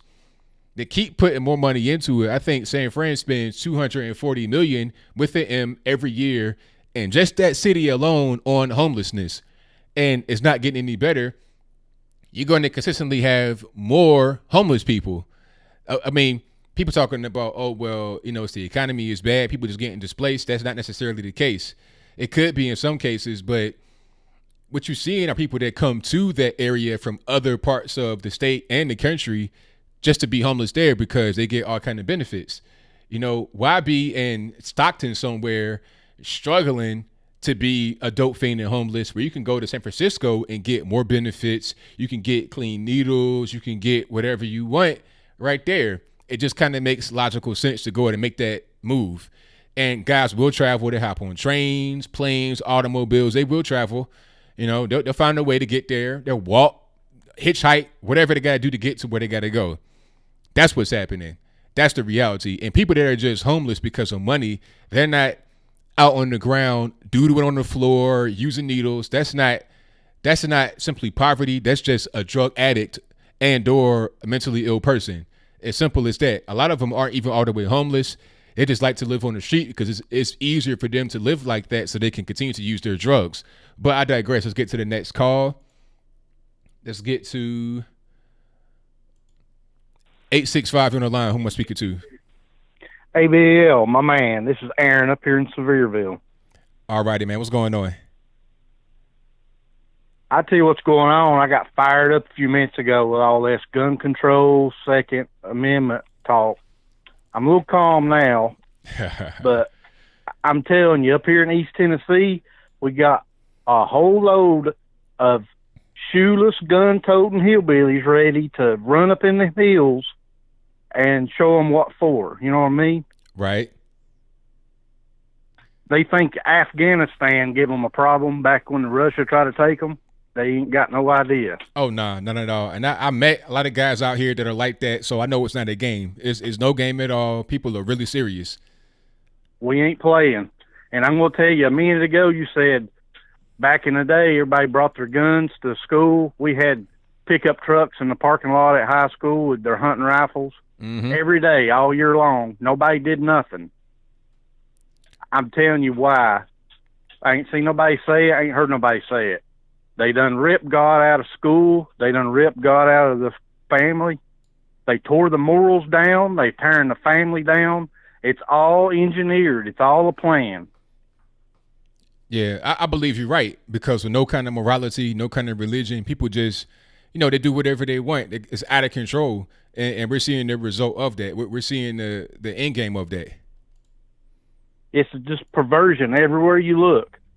It's just godlessness, perversion. I ain't no holier than thou Bible thumping Christian or nothing, but I like to think I'm a good enough person not to pervert little kids and run out in the street in my drawers and just be a crazy fool. That's right, and I think most people are like that. Most people don't want to do crazy things, and they got some kind of anchor in morality. They're not just out here being crazy. But see, what's happening now is that society is trying to create these people to be crazy and to be lawless, religionless, and all that. And now we having a lot of problems as a result. They're brainwashing them too, ABL. They're pumping drugs in little kids. Little kids want to run around and scream and holler and play. Hey, man, that's what they do. That's what kids do.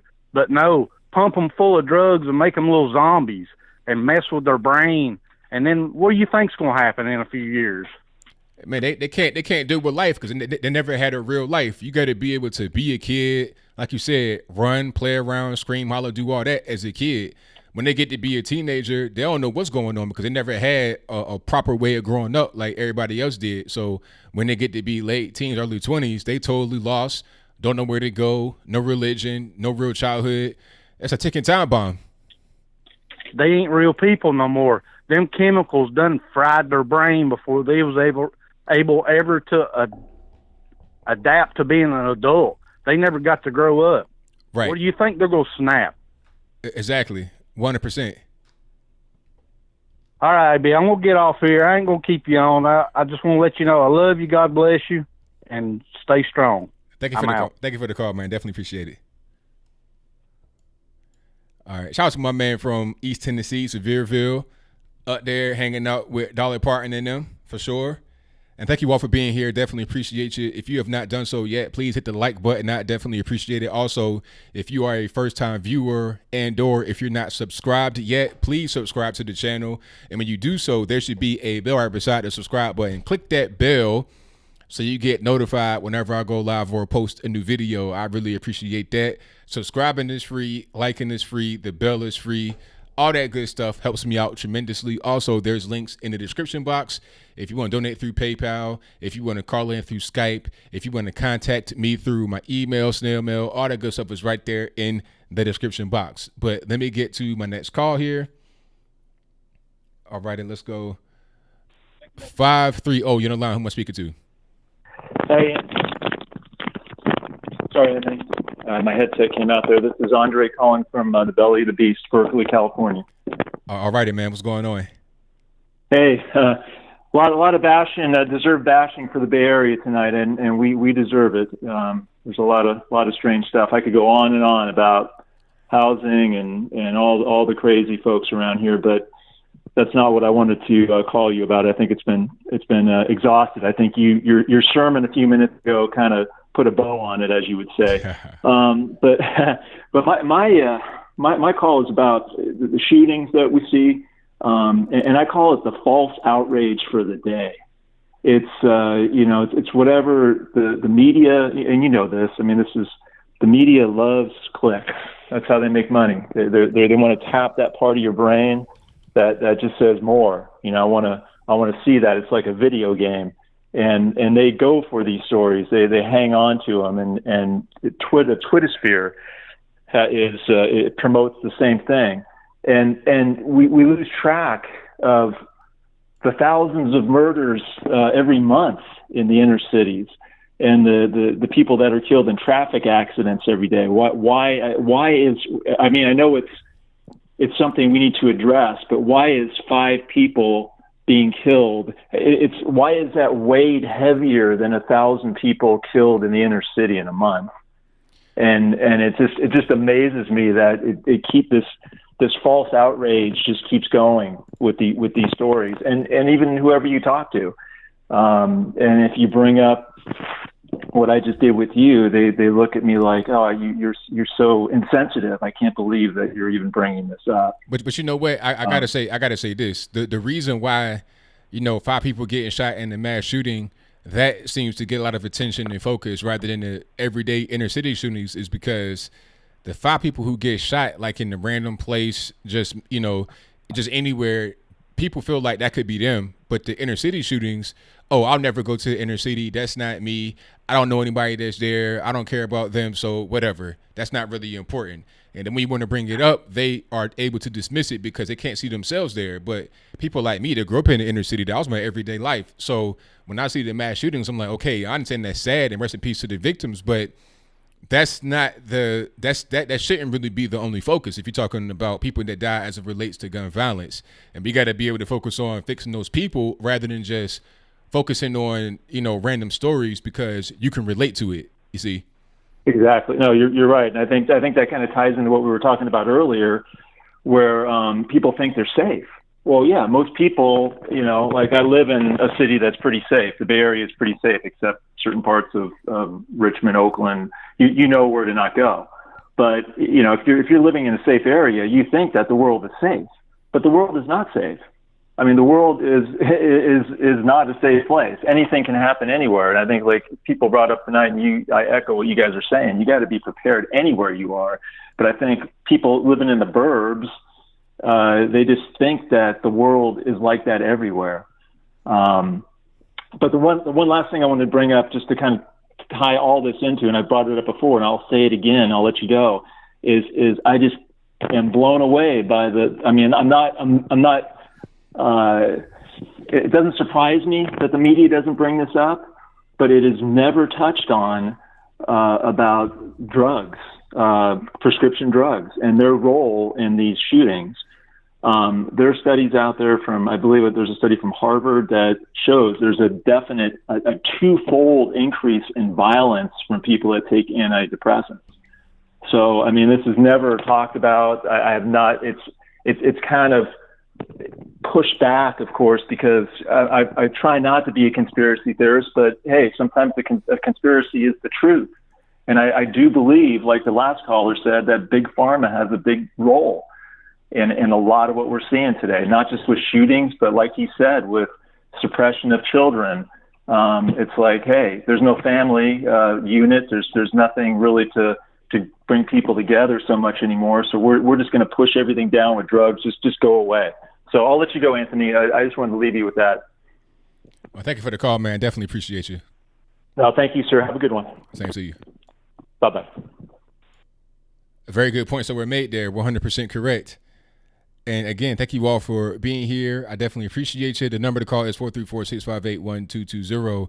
It is right there in the ticker at a certain point once it fades to it, and it's also in the description box. But let me get to my next call. Uh-oh, I had somebody, but I was a little too slow to the trigger. All right, they'll call back. All right, how many we got? We got 682 in the building. Very good. Shout out to Andy K for the super chat, who says mass shooters and jihadists are both recruited online, lonely, sad, desperate, brainwashed, and angry. One has no God, the other rationalized via their God. Very well said. Absolutely 100% agree. You know, these people they're kind of cultivated, and it's easy to see some of the signs, like I was talking about earlier. You're able to see the signs, in my opinion. If you're paying attention, you can kind of see what's going on with some of these individuals, or you're able to understand what kind of person would do something like that. It shouldn't really be a surprise, in my humble opinion. Look out for some people that may exhibit some strange behavior and pay attention. And beyond that, you know, kids just got to be, you know, it shouldn't be so many kids on drugs. I think that's a big part of it as well. When these kids are on drugs, they're not growing up properly, their brains aren't functioning properly, and that can lead to some serious problems as they get into adulthood or into early adolescence, late adolescence. And shout out to RT66 Vintage for the donation. Definitely appreciate it. Thank you to Crush Groovin for your donations. I appreciate you as well. Thank you to Kevin Duggan, who says, I have PayPal human shipments, Mexico problems. Okay. Thank you for that. Shout out to F Google 2, who says, love you, ABL. Well, thank you for that. I most certainly appreciate you. And that's pretty much everybody I got. Yeah, I got everybody. All right. And shout out to everybody in the chat. I had a caller, but I keep getting a little bit too slow to the trigger. Hey, yeah, the callers have been fantastic tonight, and they're always great. You know, I get I get some weirdos every now and again, but it's okay. If you a weird caller, a smart caller, I appreciate all you guys for calling, because it could be nobody calling. So I appreciate anybody that does call. But let me get to my next call here. 404, you're on the line. Who am I speaking to? Hello? Yes, caller, you're on the line. Hey, I had to call back. It was one more issue that I think the guy from... I'm sorry, caller. I'm sorry, but it's only one call per show. Okay, all right. All right. Shout out to the caller. Yeah, I'm sorry, but it's only one call per show. I got to put that down there because people don't know. All right, let me get to my next call here. 253, you're on the line. Who am I speaking to? Hello? Yes, caller. Who am I speaking to? I'm speaking to Sahara Speaks TV. Are you Anthony Brian Loken? Yes, I am. Wow, I can't believe I'm talking to you. My dad likes your channel a lot. Well, thank you. So you have a channel yourself? Yeah.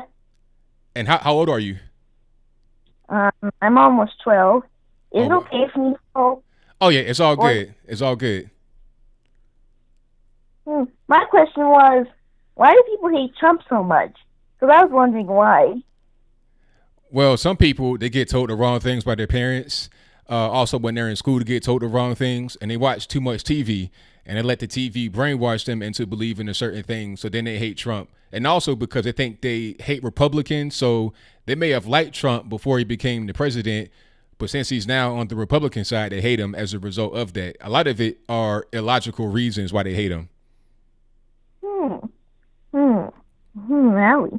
My mom and dad like Trump. I like Trump for my own reason, because I have my own mind. I don't let people just tell me what to do, and and make my political views because sometimes I think like how come and kids aren't allowed to vote? Because I think there's plenty of children like me who would like to have a part in voting, but I guess it might not change until a way later on in decades. Well, I think that the voting age is appropriate because kids can't do a lot of different things. You can't drive a car. You can't join the military. You can't drink alcohol, smoke cigarettes. So it's appropriate. And then a lot of kids aren't as intelligent as you seem to be right now on the phone. Some kids, they're easily manipulated. Well, a lot of kids are easily manipulated. They're able to be told certain things, and it can go a disastrous way. I think the appropriate thing to do is wait till kids get to be of a mature age, and then they're able to make rational decisions that is not so much cluttered with everyday things that are going on. I mean, you're still growing, your mind's still developing. You're not going to be the same person you are at 18 as you are right now. So I think the 18 requirement is appropriate. Okay. Here's a question. My next question is why whenever I see contracts, it's that they always have your race written down. It always says black, white, Asian, Hispanic, or not Hispanic, or black of not Hispanic descent, or white of Hispanic descent. Why is it there? I mean, black and white wasn't a nationality in the first place. I looked it up. It's a color, but.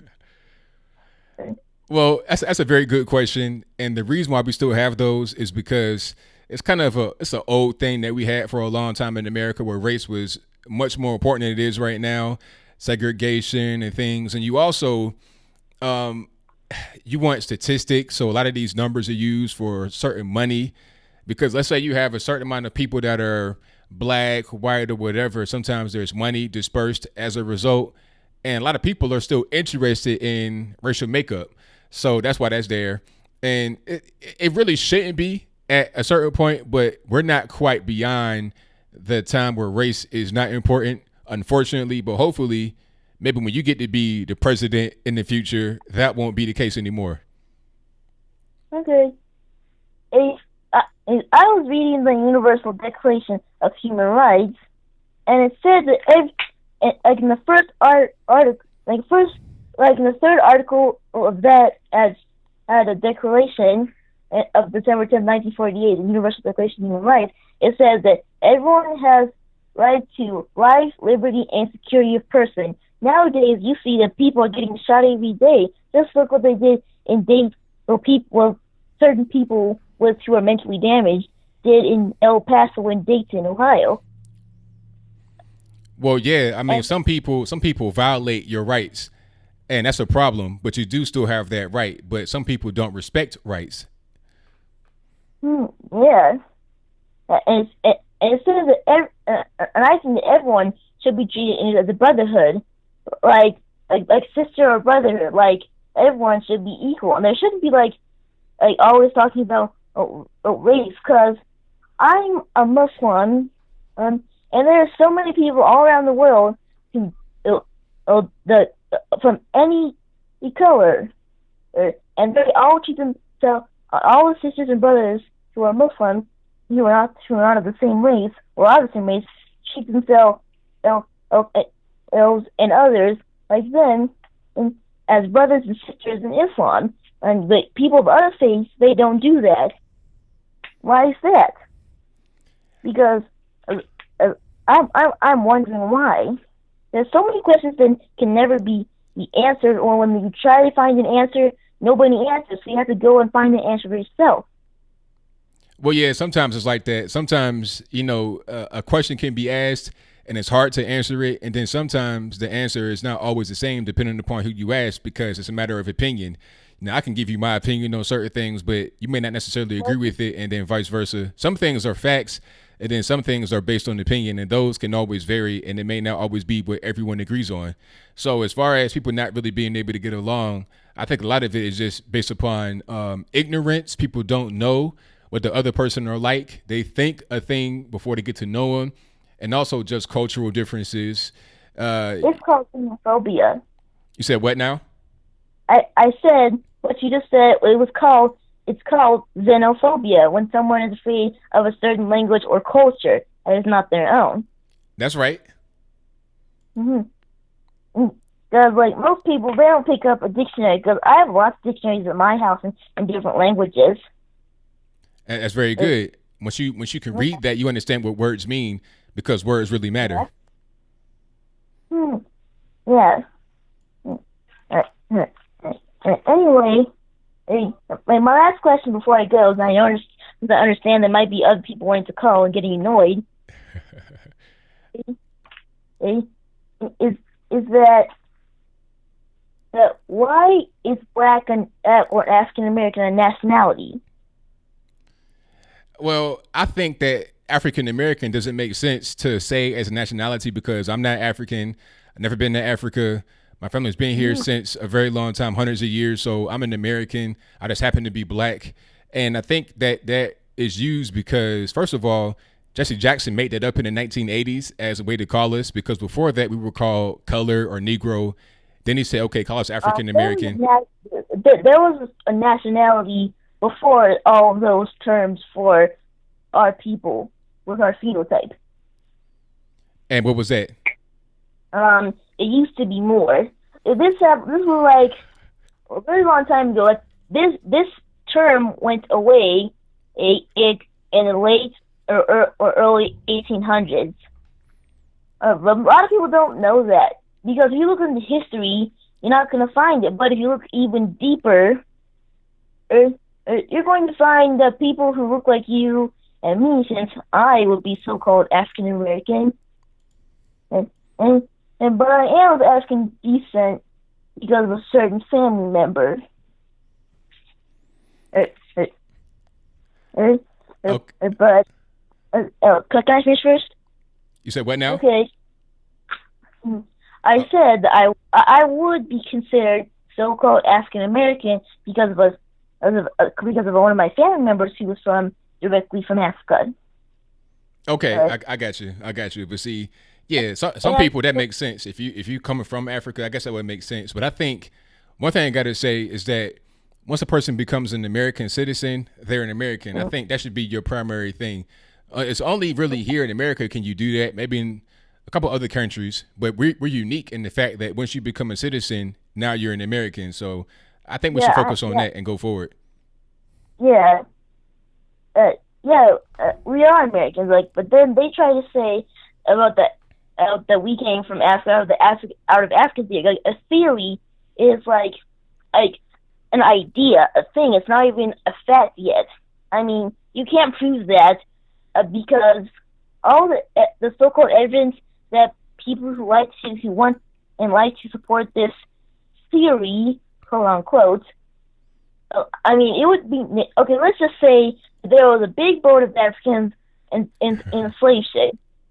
80% of them had to die from going to the Atlantic Ocean. Let's say from West Africa. I mean, that doesn't make sense. I mean, why did you even bring in so-called African slaves, Africa, if you know they're going to die on that slavery chained up, and then the ones you're going to have when you get to America are going to be less than 20% of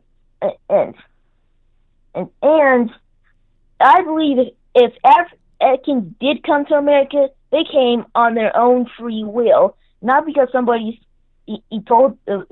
captured them from their villages.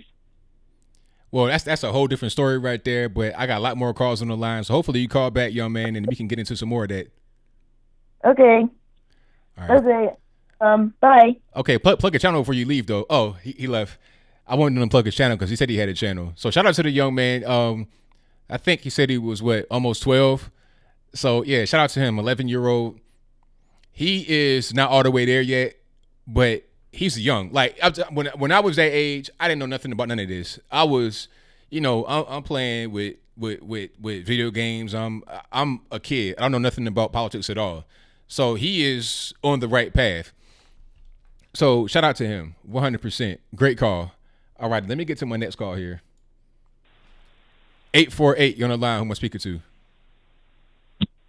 Hey, ABL. My name is John from New Jersey. All righty. What's going on? Hey, did you hear that they shut down the FEC yesterday? No, I didn't hear about that. Yeah, the Federal Elections Commission is shut down. That's a free-for-all for Democrats to do whatever they want. So, what happened? Is there any kind of backstory to that? Do you know? They said they don't have enough employees to cover the situations that are going on. I believe it's a cover story because of all the corruption that they don't want to be caught for. Oh, okay.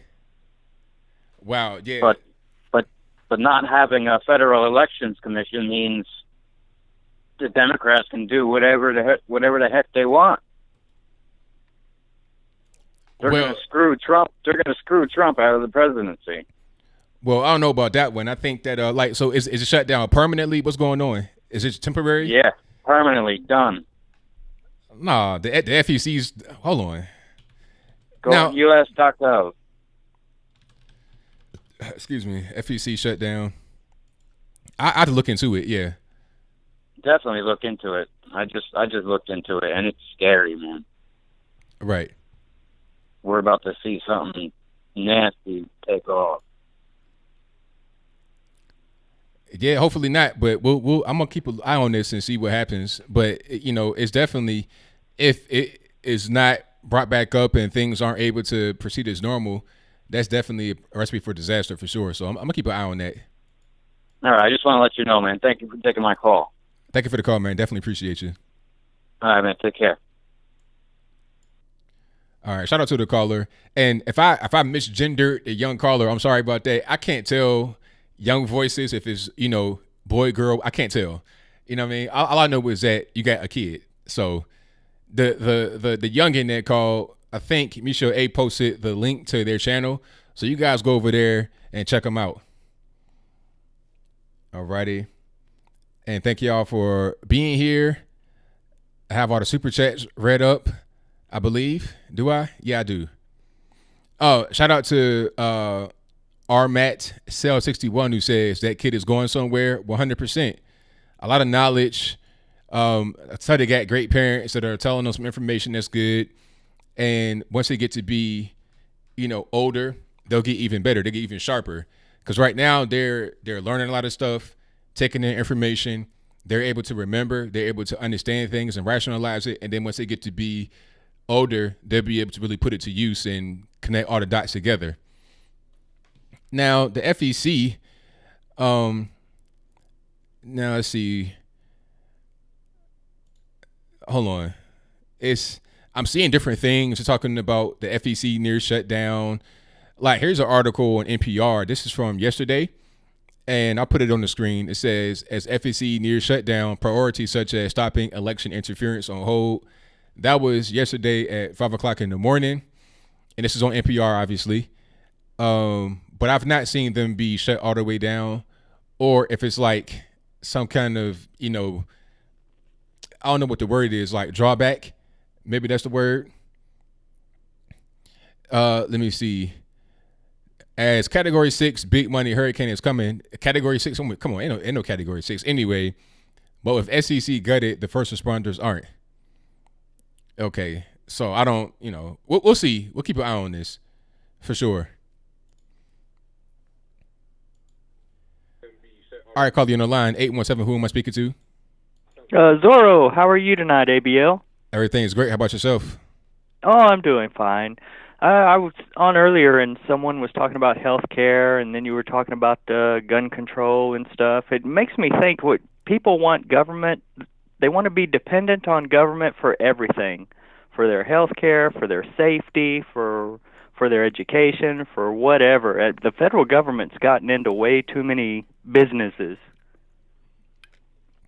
Yeah, I agree with you. The federal government shouldn't really be that involved with your life. They should be there kind of just in the background, in the shadows, just enough to be able to get some essential things done, to protect their citizens, not to be involved with your everyday, regular walking life.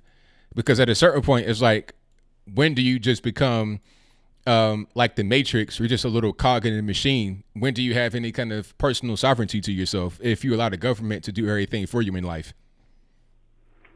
Yeah, I agree. I saw great talk on the cause of the Civil War recently on YouTube. Let me see here if I can find the title of it, and then I can read the title of it. We can't post links in there, but it says The Real Reason the South Seceded by Donald Livingston. That was a very eye-opening talk. It talks about the historical view of what the federal government should be. There were the Jeffersonians who believed that the states were sovereign and that the federal government was just like a limited partnership, very limited in what it could do. And then you had the Hamilton/Lincolnians, which viewed the federal government as like a king that rules over the states.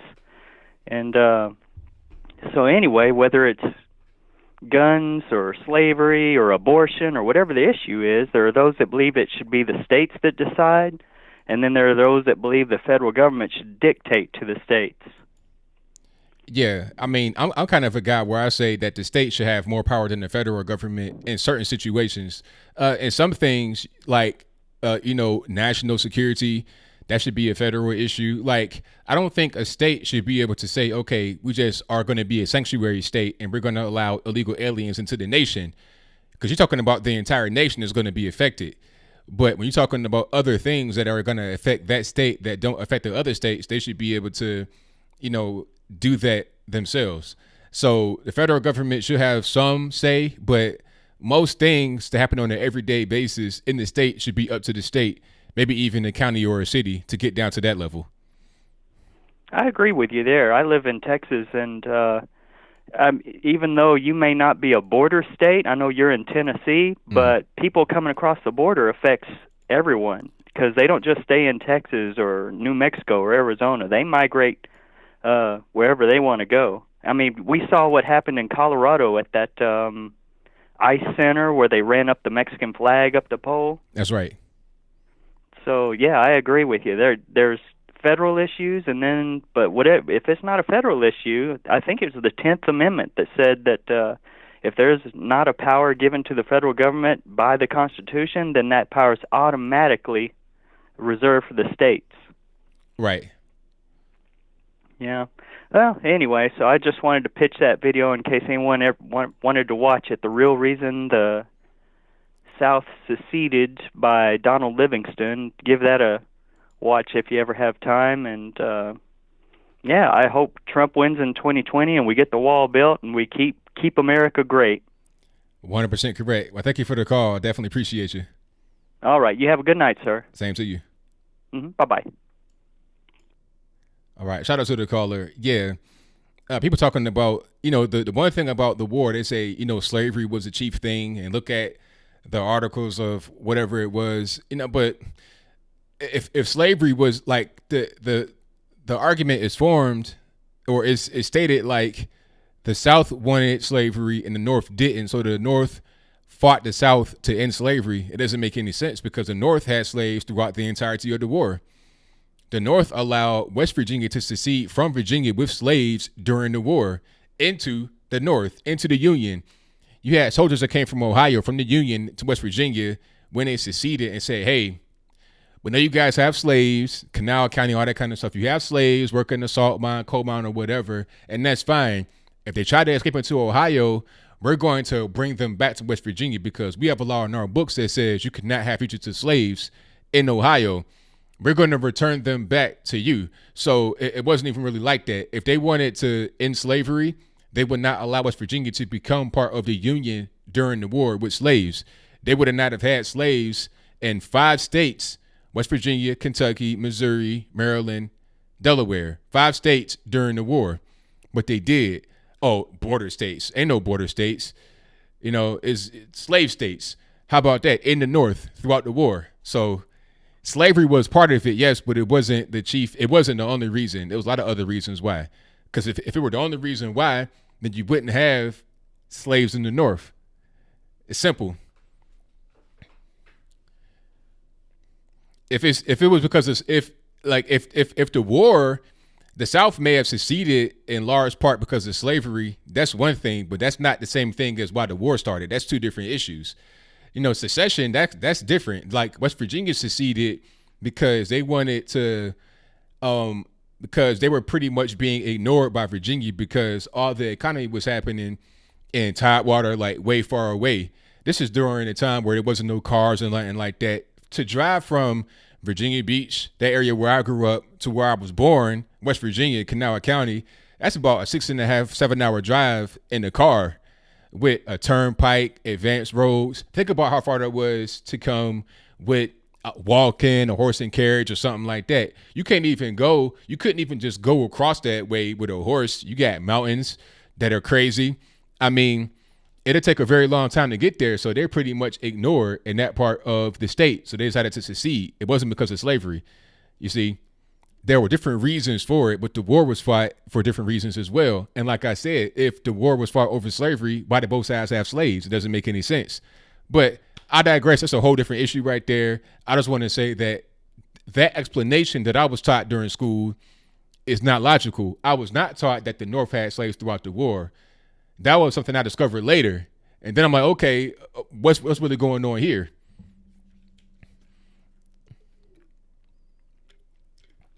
I know a lot about it. I've read a lot about slavery and all that. Ilhan Omar got elected because she is in Minnesota, and you got a high Somali population. I saw somebody get elected in Minnesota who was speaking Somali to people in Minnesota. It was a whole crowd of people that were speaking. You have a Somali community up there that will put them in to represent their needs. That's just the bottom line. That's what's going on. It ain't really nothing else to it. Yes, there was slavery in the North. Yes, there was. Kentucky was in the Union. Also, Missouri, Kentucky, Missouri, West Virginia, Maryland, Delaware, all in the Union, all had slaves. Kentucky did not free their slaves until December of 65, and they freed, I think it was 40,000 slaves at that point, and they were the last ones to free their slaves. So don't tell me there wasn't no slaves in the North. Yes, there was slaves in the North, 100%. And where there were no slaves, they had anti-slave laws. You could not be up there as a runaway slave. That was illegal. So don't tell me that there weren't no slave. Both sides were there was no good. There was no, morally superior side. It just wasn't like that. The North was getting money from the South because of the slave trade through taxes and other kind of stuff and their business trades. And they did not want any runaway slaves up there. You couldn't just go to a different place and run away. That wasn't the case. And they had certain states that had slaves in the Union. That's the truth. You know, because I've been to Maryland. I've been all over. I've been to these places. I know what it is. Okay. It is like I thought there were no slaves in the North either. I thought that to be the truth because that's what I've been taught throughout. Middle school, high school. I was always taught that the South had the slaves, and that was it. But it's just not the case. It ain't true. I'm talking to you guys. I'm not talking to a caller. I have no callers right now, so I'm talking to you guys in the chat. What I'm doing right now is just reading the chat, and then you know what I mean. I'm doing this. Trying to compare northern slaves to southern slaves is beyond absurd. What's the difference? If you a slave, you a slave. I mean, how is it different? That's what I want to know. If you're in slavery, how is it better in the North versus the South? Like, that's like saying, oh, you can't compare being locked up in the North to the South. How about just let me be free regardless of where I'm at, and then that's it, rather than just saying, oh, I can go to jail up here in New York versus Alabama, and it's great. Like, how about I just don't get locked up and be in jail at all? All right. Now, the whole Confederate flag thing, anytime I see a Confederate flag, I don't feel threatened at all. The Confederate flag, people I know that fly that, nicest in the world. Everybody's so cool. I'm more afraid of that red bandana and the blue bandana, the Bloods and the Crips. That's what I'm concerned about. Exactly, Faith Jones. A slave was a slave. It don't matter where you at. If you in slavery, you're in slavery. It doesn't matter. If anybody disagrees with me, you're free to call in. I don't have any calls now. Do you want to work on a factory or out on the plantation, North versus South? I'd rather be on a plantation, honestly, as a slave. First of all, I'd rather not be a slave. That's number one. Give me my freedom. But if I was free and they say, okay, do you want to work on the factory pushing heavy metal and stuff like that, heavy iron, or out on the plantation? Give me the plantation. I like being outside. I like the sun. I like the warmth. I don't like the cold and the snow and dangerous heavy equipment. It's simple. But like I said, the main thing is to have your freedom as an individual, to have individual personal sovereignty as a man, woman, whatever. That should be your main focus. And if you don't have that, then you don't really have much, in my opinion. And you know, the funny part about the Confederate flag is that a lot of flags look like that. You got the flag of Jamaica as the same St. Andrew's cross, different colors. Scotland, same thing. UK, same thing, just a little bit different. Australia has a Union Jack with some stars on it. It all looks the same. So I don't understand how that became racist. Am I famous Uncle Tom? Why don't you call me and ask me that? Anybody has a problem with me, the numbers in the description box, the lines are wide open. I have no calls. You can call me and ask me anything you would like. And if you don't want to call me and you just want to stay in the comments, I know what I'm dealing with. I'm dealing with a troll. And that's okay. You can stay in the comments and troll. That's perfectly fine. Somebody said slavery, if done right, could solve poverty. That's hilarious. I mean, they already got that, really. They got the illegals. That's slavery to a certain extent. I mean, voluntary, so it's not really slavery. It's just really low-paid labor. Okay, we got a caller. Unknown caller on the line. Who am I speaking to? This is Brian Hill. All righty, what's going on? I'd like to bring to your attention that there is an issue involving the federal courts that the corruption keeps growing and they're denying writ of habeas corpus, or they just stall it for years and never act on the motions. Okay. Is there any particular case? There is one, Brian David Hill versus United States, and is it okay if I plug the website real quick? Go for it.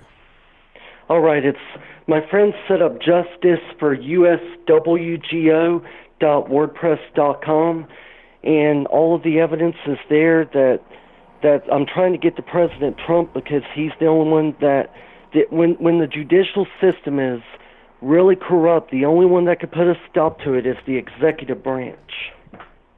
Okay. Well, I'll look into that and see what's going on with it. So give it to us one more time so we know. Matter of fact, I'll try to put it in the chat. All right. It's justiceforuswgo.wordpress.com, and it's all one word, justice for USWGO. All right. Well, thank you for the call. I definitely appreciate you. Yeah, you're welcome. All right now. All right. Shout out to the caller. Let me go ahead and put this in the chat, justiceforwgo.com. Check it out and see what's going on with it. Yeah, people that call me Uncle Tom, they don't know how to read, because Uncle Tom wasn't even, if you read the book, you would know that doesn't make any sense to call me that as an insult. But people that say that, they don't read, they don't really know a lot. And that's okay. So anytime I see that, I know what I'm dealing with. So I get excited to debate them, because I know I'm dealing with a person that got, a handful of brain cells. You know what I mean? So that's pretty much what it is. Thank you to Zoro Zero, who says there are few, I believe, in this enlightened age who will not acknowledge that slavery as an institution is a moral and political evil. Robert E. Lee said that. The big bad racist white man said that. Okay. Robert E. Lee was going to be the Union general, but he did not want to fight against his state, which was Virginia. But people don't know that, though. People they don't understand these historical facts that we're talking about. Let's get to the next call. All right, call you on the line, 314. Who am I speaking to? Hi, this is Phil from St. Louis. All righty, what's going on? I just want to call and say, you rock. I love what you're doing out here. It's crazy times we're living in right now. Definitely. A friend of mine just went to Chicago, and he got hit with all the LTGB. I forget all the alphabets. The alphabets. And it turns out, he got told by the bouncer outside the place he was going to, he's like, if you tell them that you're a woman, you will get in here for free and get free drinks. So of course he did. So he's like, yeah, I'm a woman. Wow. But yeah, he got to drink and stuff, all kinds of places out there for free and stuff. And I thought that you have to have equality, right? So isn't everybody supposed to get charged the same price? Hey, that's what I thought. I thought they're supposed to be inclusive and everybody's the same, but apparently some people are, it's like it goes back to Animal Farm. Some are more equal than others. That's pretty much what it is. Yeah. But I just wanted to call and say you're doing awesome work out here. So have a good night, man. Thank you for the call, man. Definitely appreciate you. Anytime. Bye. All right. Shout out to the caller. Yeah. What's going on with that? We got to have equality. Let's be fair. You can't just say, you're a woman and get special privilege. Let's have everybody have the same ability. And that's all. And if anybody's trying to call back, I'm sorry. There's only one call per night. That's a rule I got to keep everything fair. So I'll be consistent with that. I saw a number that I didn't answer yet. I'm going to try to get to them if they call back. All right. Let's try to get to this here. 412, you're on the line. Who am I speaking to? Hi. This is Dixie George calling. The last time I called you, I was so tongue-tied because I was so excited. I just adore you. But anyway, about the Confederate flag that everybody is so up in arms about, if they would just read their history, there were 3 different Confederate flags during the war. They couldn't make up their mind which one to accept. At the end of the war, they just adopted the Virginia fighting flag, which was the Virginia fighting flag. That's all it is. And when people get angry about it, it makes me upset. Yeah, I mean, I'm right there with you. People don't really understand their history, and a lot of times they get mad at things they don't really understand. And I don't like hearing people called Uncle Tom. I was taught in school that Uncle Tom was really a cool dude. He was an escaped slave that helped escape slaves, and they were able to make it through the Underground Railroad into Canada because of him and Harriet Tubman and all of them. And it just bothers me whenever people are upset about that flag. I had a woman refuse to work in my home because I had a great big one in my house. I'm sorry, my name is Dixie. I was raised in Louisiana. Yeah, I live in Pittsburgh now, but the flag didn't mean anything but the South to me, being Southern. That's all it meant to me, and I loved it. Right, exactly. And I still have more of them if anybody wants to carry and peek around the corner, but that's okay.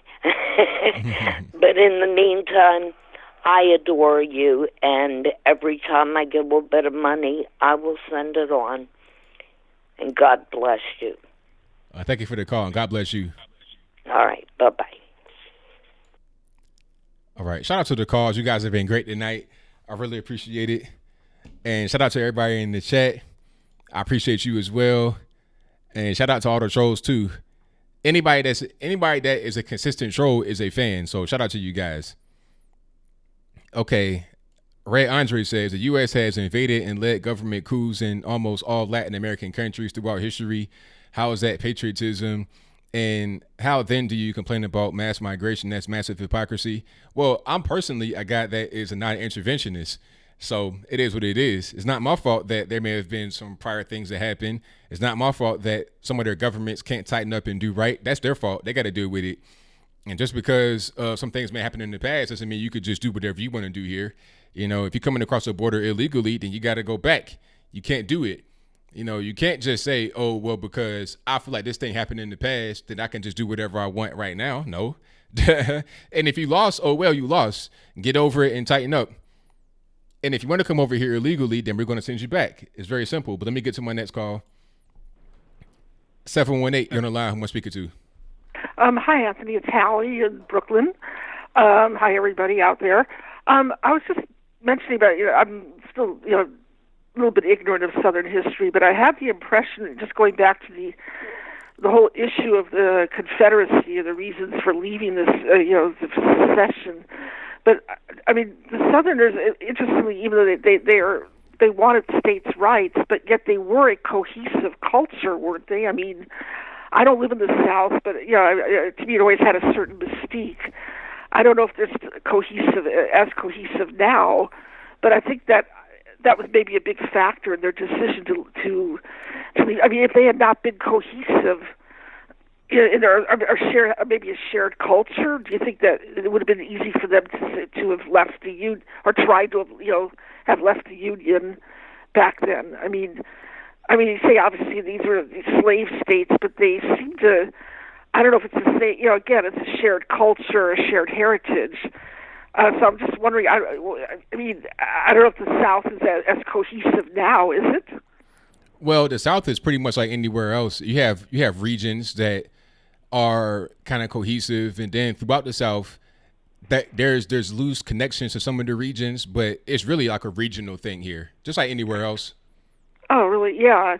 I feel like they're the bastion right now, just common sense conservative. I mean, I know that they're not as thank God racism has disappeared. I don't even think. I don't know if that's even really an issue anymore. But I mean, it's I just feel kind of assured when I see a certain. Ironically, they're the most patriotic. The ones who wanted to leave the Union seem to be the most patriotic right now. So but again, I don't live there. I don't know if are you seeing a lot of. Are you seeing a lot of changes? Do you think they're going to stay generally red, or I mean, because I worry. I don't know if the country, just seeing the direction, the North now, the West is like a lost cause. But I don't know if the North. I mean, they're so fragmented. But I don't know if the South is going to end up in that direction. Nobody has a crystal ball. But I just wondered, since you live there, do you sense? Get an ominous feeling or anything like that? No, I think that some of the cities, depending upon who's moving here, may kind of shift more towards blue, but that's kind of natural for some of the big cities, some of the big economic areas. Yeah, but, Atlanta probably, even for sure. Right. That's a great example. Like Atlanta is blue. But the entirety of Georgia outside of Atlanta is red. So just the sheer geographic dominance is what's going to make Georgia stay red, and it'll trump the city itself, the big cities. Hope so, yeah. I think that's just the way of the world. Period. That the cities, any of these big cities are just. I don't know if to say they're inherently more liberal, or just because the people go there, there's anonymity. It's not the small town, the rooted feel of a small town or rural or semi-rural area. So I don't know. If South is still predominantly rural, or dominated by the rural, aspects. I'm ignorant of it. Again, I'm sorry if I patronize anyone to sound totally foolish. I'm sorry, but I guess watching the direction of the country. So I feel like somehow it's going to depend on the South, but just my 2 cents. Anyway, I enjoy your show as usual, and anyway, just keep up the good work. I very much enjoy your insights. Thank you for the call. Definitely appreciate you. My pleasure. Okay, bye. All right, great call from Holly in Brooklyn. Most certainly appreciate her. And shout out to all you guys in here. In the chat, somebody said they wanted to call and get me straight. Hey, call up. It's all good. Oh, people are so nice here. That's one thing about the South. In general, what I've noticed is Southern hospitality. People are nice, regardless of where you go. And there's like regional differences, and sometimes the food, sometimes the accent or whatever is a little bit different sometimes in the South. But generally, what I see are just very nice people all over the South. There are some things that are different from region to region, and then there are some things that are the same. But let me get to this call here. 828, you're on the line. Who am I speaking to? Hi there. This is Janie from North Carolina. How you doing? I'm great. How about yourself? I'm doing great. I just wanted to comment about the young child that called in. and he was just, or her, that, that is just amazing that this child, actually is interested in what's going on, because today's kids are a whole different generation than when my children were small. Back in my day and back when my children were smaller, because I'm 60. But, you heard yes, ma'am, no, ma'am, yes, sir, no, sir. And you didn't see these little smart mouth kids like you do now. I think that parents who give their children cell phones, they really messed everything up, because they get the internet and they surf, and I just think that my children did not get cell phones until they were old enough to drive, and they're like 30 and 32. But I just wanted to comment on that. I think people really, really need to mold their children to be good children now, because they are pushing so much information on them now, and it's almost like they don't respect. You see children out, and if you was just like to bump into one, if you're out shopping or whatever, oh my goodness, they're just rude. Yes. But, and I think that's everywhere. I see more grandparents raising children right now than I've ever seen in my life. But I just wanted to comment on that. And I heard you talking at the beginning of your show about Kate Stein and how the person who killed her was not sentenced and got off. Right. Well, what happened? What happened was they had already got off in California for, I think it was manslaughter, second-degree murder, and then there might have been a gun charge, and then there was another gun charge he got convicted on that got overturned in California, but he's still facing a federal one. But as far as the state crimes, he got off of all of it. That's just crazy. I mean, I just don't see how the people of California, not the homeless ones and the drug addicts and all that mess there, because that's a whole different situation that they just let get worse and worse. But then they'll welcome illegal aliens, and then don't want the law to pick them up when they do these crimes and let them off. I just don't understand how the people of California, they don't protest that, because they protest everything in this world. Let's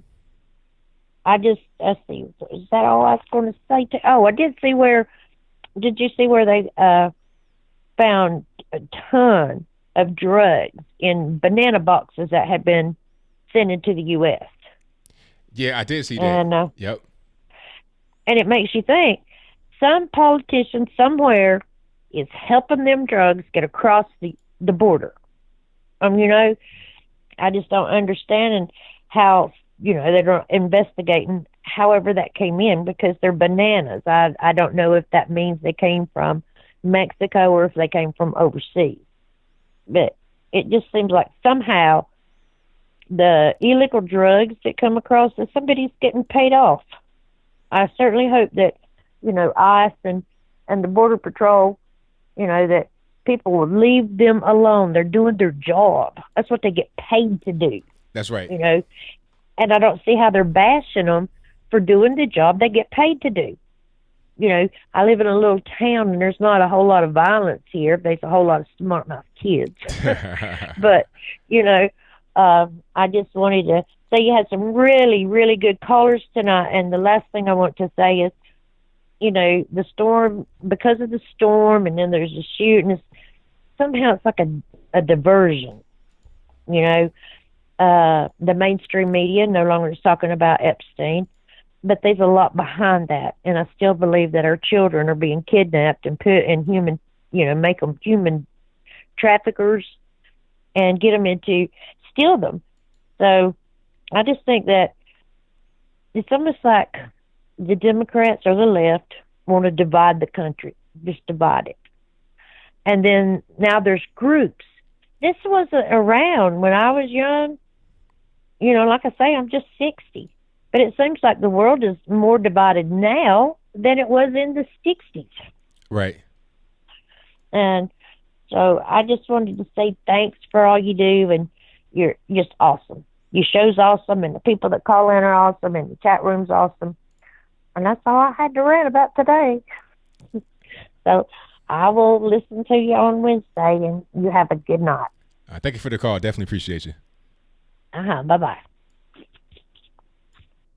All right. Shout out to the caller. Thank you all for being here. I most certainly appreciate you guys. The number to call is 434-658-1220. Let me get to the next call. 503, you're on the line. Who am I speaking to? Oh, hey, this is Eric Moore. I'm surprised I got on the line. I'm a big-time fan, a first-time caller. All right. Thank you for calling. Yeah. Hey, so I didn't see you do a video yet, but I was just curious. Have you seen the new Chevelle Show stand-up on Netflix yet? I have seen it. I'm going to record that video pretty soon and put it on my gaming channel, but I have seen it, yes. Man, I was blown away on just how amazing he did. And I'm kind of bummed about the backlash he's getting from it, but I'm not so surprised. But, man, when I watched that, I was thinking of you, and there's a couple other guys I follow, and I was like, man, between how the media is going and like all these other stand-up comedians are always like F Trump and F Republicans, and it's like I didn't really see anything that was like that. It was really cool to see something like that, and I didn't know if you saw it or not. So yeah, I mean it was great. You know, one thing about it, I would say that it had a purpose. Really, it was funny. Mm-hmm. But I think some of the other specials he had were more funny. But I think this one had a greater purpose, which was to get rid of this whole cancel culture that we got going on, to where you can't say anything as a comedian. You know, at a certain point, if you're a comedian, you should be able to offend people. It shouldn't be a crime to make somebody feel uncomfortable. That's part of comedy. I mean, sometimes you can laugh at somebody else. They may be the butt of the joke, and sometimes you're the butt of the joke. But it's all comedy. Yeah. It's not meant in any kind of way to be malicious or hurtful. It's just comedy. You got to laugh. And I think that he was able to, you know, go against the grain and say things that are kind of off limits and just bring things back to center. That's what I hope that he actually does as a result of this. Yeah. Yeah. And I mean, as I was saying, it was so refreshing to see a comedian actually do something like that again. It was just like, now it was politics, but man, how he brought it out. I tried to watch that Wanda Sykes one, and I was like, I watched 10 minutes of it, and I'm like, I'm done.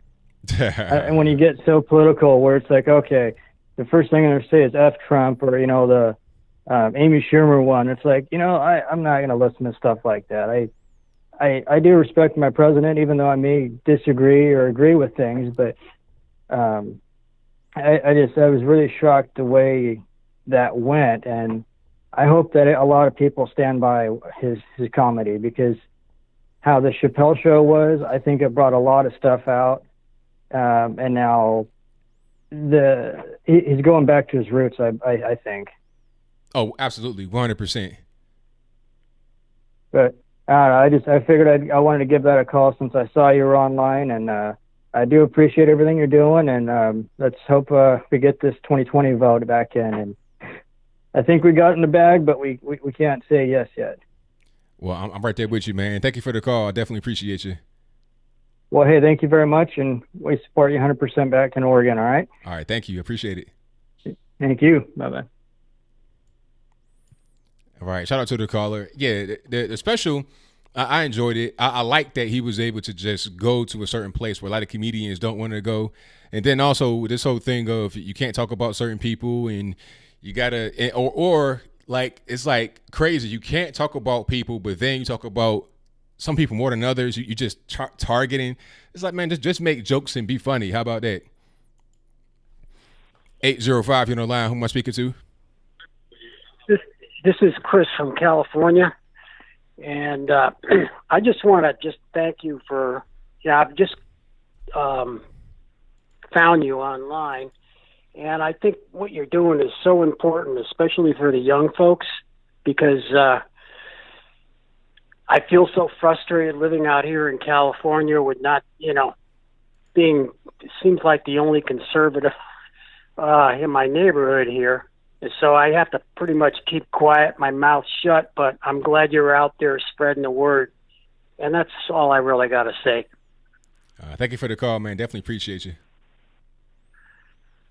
And all the best, and I'll be listening in. All right, I appreciate you. Thank you. Bye.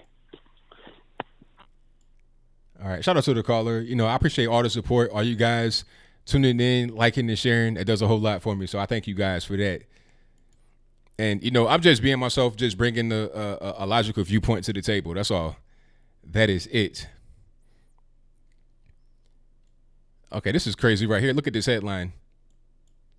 Student suspended after shooting guns at range with his mother. With mother. I'm not sure. It might have been a girl or, it was a boy. It says a Colorado teen has been told he cannot return to his school, Loveland Pride, until authorities hold a quote-unquote threat assessment hearing after he went target shooting with his mother and posted about it on Snapchat. Unbelievable. So I guess these are the red flag laws that can be abused. This is why we can't have the red flag laws. I'm not sure if Trump understands that these are going to be the results of red flag laws. I've not seen him talk about red flag laws in a minute. Hopefully he comes out publicly and denounces the red flag law, because this is kind of what happens. Just by going to the gun range, you get suspended from school. What does that got to do with school anyway? I'm not really sure, but let me get to the next call. 678, you're on the line. Who am I speaking to? This is Cynthia. I'm a first-time caller. All righty. What's going on? I love your show, by the way, but I wanted to know, I've been hearing a lot lately about the police officers that, they're having trouble trying to find police officers to fill positions. And I have my thoughts about that because of what's going on with the Black Lives Matter and everything, that, people don't want to be police officers anymore. And I just wanted to hear your thoughts about that. And I'm going to hang up because I don't have a lot of battery left. All right. Well, thank you for the call. I answer your question. Okay. Thank you. All right now. Okay. That was a great question. Now, I have some inside knowledge of this because my father was a firefighter for 22 years, and he retired as a captain. And if you know about the fire department, in some places at least, they work hand in hand with the police. I went to go see him a couple of times towards the end of his career. He was basically working out of the police headquarters in downtown Norfolk. So he'd be right there with the chief of police and other people that are like employees of the police department, and also with the fire department. They're right there in their work uniform, not in there going out to fight fires. Like towards the end, he was not fighting fires anyway. He was also a recruiter, and he would go to black colleges, to the mall, all kind of stuff. His intention was to get more black men and women on the fire department, all over Hampton Roads, if not Norfolk, Virginia Beach, Portsmouth, Suffolk, somewhere, maybe even Hampton, whatever it is. Okay. He was having a hard time getting people, and his colleagues were saying the same thing because of a few reasons. First reason is you got a lot of guys that would try to come and be firefighters that already got criminal records. Guys that got locked up for drugs, all kind of stuff like that. And you can't have no felony with drugs on it if you want to be a firefighter, or a violent crime or something like that. Some crimes you might be able to get in there with, but you can't really do too much because you're talking about government, but that's a different story. And then you have people that just don't want to do it. They want to, they say, oh, I don't want to be part of this system, or you want to go be in education or something like that. A lot of us don't know our options. I was going to be in the fire department until the YouTube thing took off. If YouTube didn't take off the way it did, I would be a firefighter right now in Virginia because it was wide open. I can do that right now. They want black men especially to be in the fire department because they don't have many of us. But a lot of us try to go there after we become gangbangers and get a criminal record, and then we're desperate, or we just don't want to do it. We're too cool for school. We want to try to go do the college route and go for business management or something like that, wind up in debt and try to work jobs. A lot of times we're afraid to go. Okay. And then as far as the police, it's kind of the same thing. A lot of us don't want to do it until we get to be older, and then we get desperate because when we're young, we want to do, easy desk jobs and stuff like that. And we don't want to be involved with the system. The Black Lives Matter thing has kind of made it worse in certain respects, but at the same time, it was already bad before the whole Black Lives Matter thing came about. But hopefully they answered the question. That's from what I know, to, being firsthand. And also, if you want to be a firefighter, like in Virginia Beach, that area, you get started at like $40,000. If you work in Virginia Beach, you get paid, last time I checked, $40,000 in the academy, in the academy, and it raises up as you go throughout. Full benefits, vacation, health, dental, whatever you need. Okay. So I mean, I like this. This is what I know because I was getting ready to do it. So I know from personal firsthand. Okay, you make money. A lot of guys out here with college debt, getting paid $25,000, barely able to make it, still living at home with their mama at like 40 years old. You could have gone to the fire department at age 18 and really been, but a lot of us don't have that kind of mentality. A lot of us want to go and do something else rather than public service. We're kind of afraid of what it may bring, and sometimes we're just too cool for school. So that's pretty much what it is. All right. And thank everybody for being here. I most certainly appreciate them. I mean, I could still be a firefighter right now. Like, I'm a little bit older now. Like, I'll be 35. So I think I was going to be 31 or 32 when I was trying to go in. Like, I was trying to go when I was like 31, or I might be 30 or 31. My dad was 31 when he went in. So I would have been right around the same age when he went in. And dad was like doing something else before he became a firefighter. And then he became a firefighter like at age 30 and was still able to retire in his early 50s. Drug dealers do not make more money. I mean, if you are like, this ain't the 80s. Like, guys out here selling drugs and making no money. You got guys selling weed at their mama house. Unless you like El Chapo or something, you ain't making no money for real. But let me get to my next call. 978, you're on the line. Who am I speaking to? Hey, Anthony, this is Kyle from Massachusetts, believe it or not. Originally from Hampton Roads area, Virginia, just like yourself. All righty. Just had a few questions. Okay. First of all, I had no idea about this straight pride parade. I'm not really into the news and local news, I guess. Been working, focusing, really trying to be an educator eventually.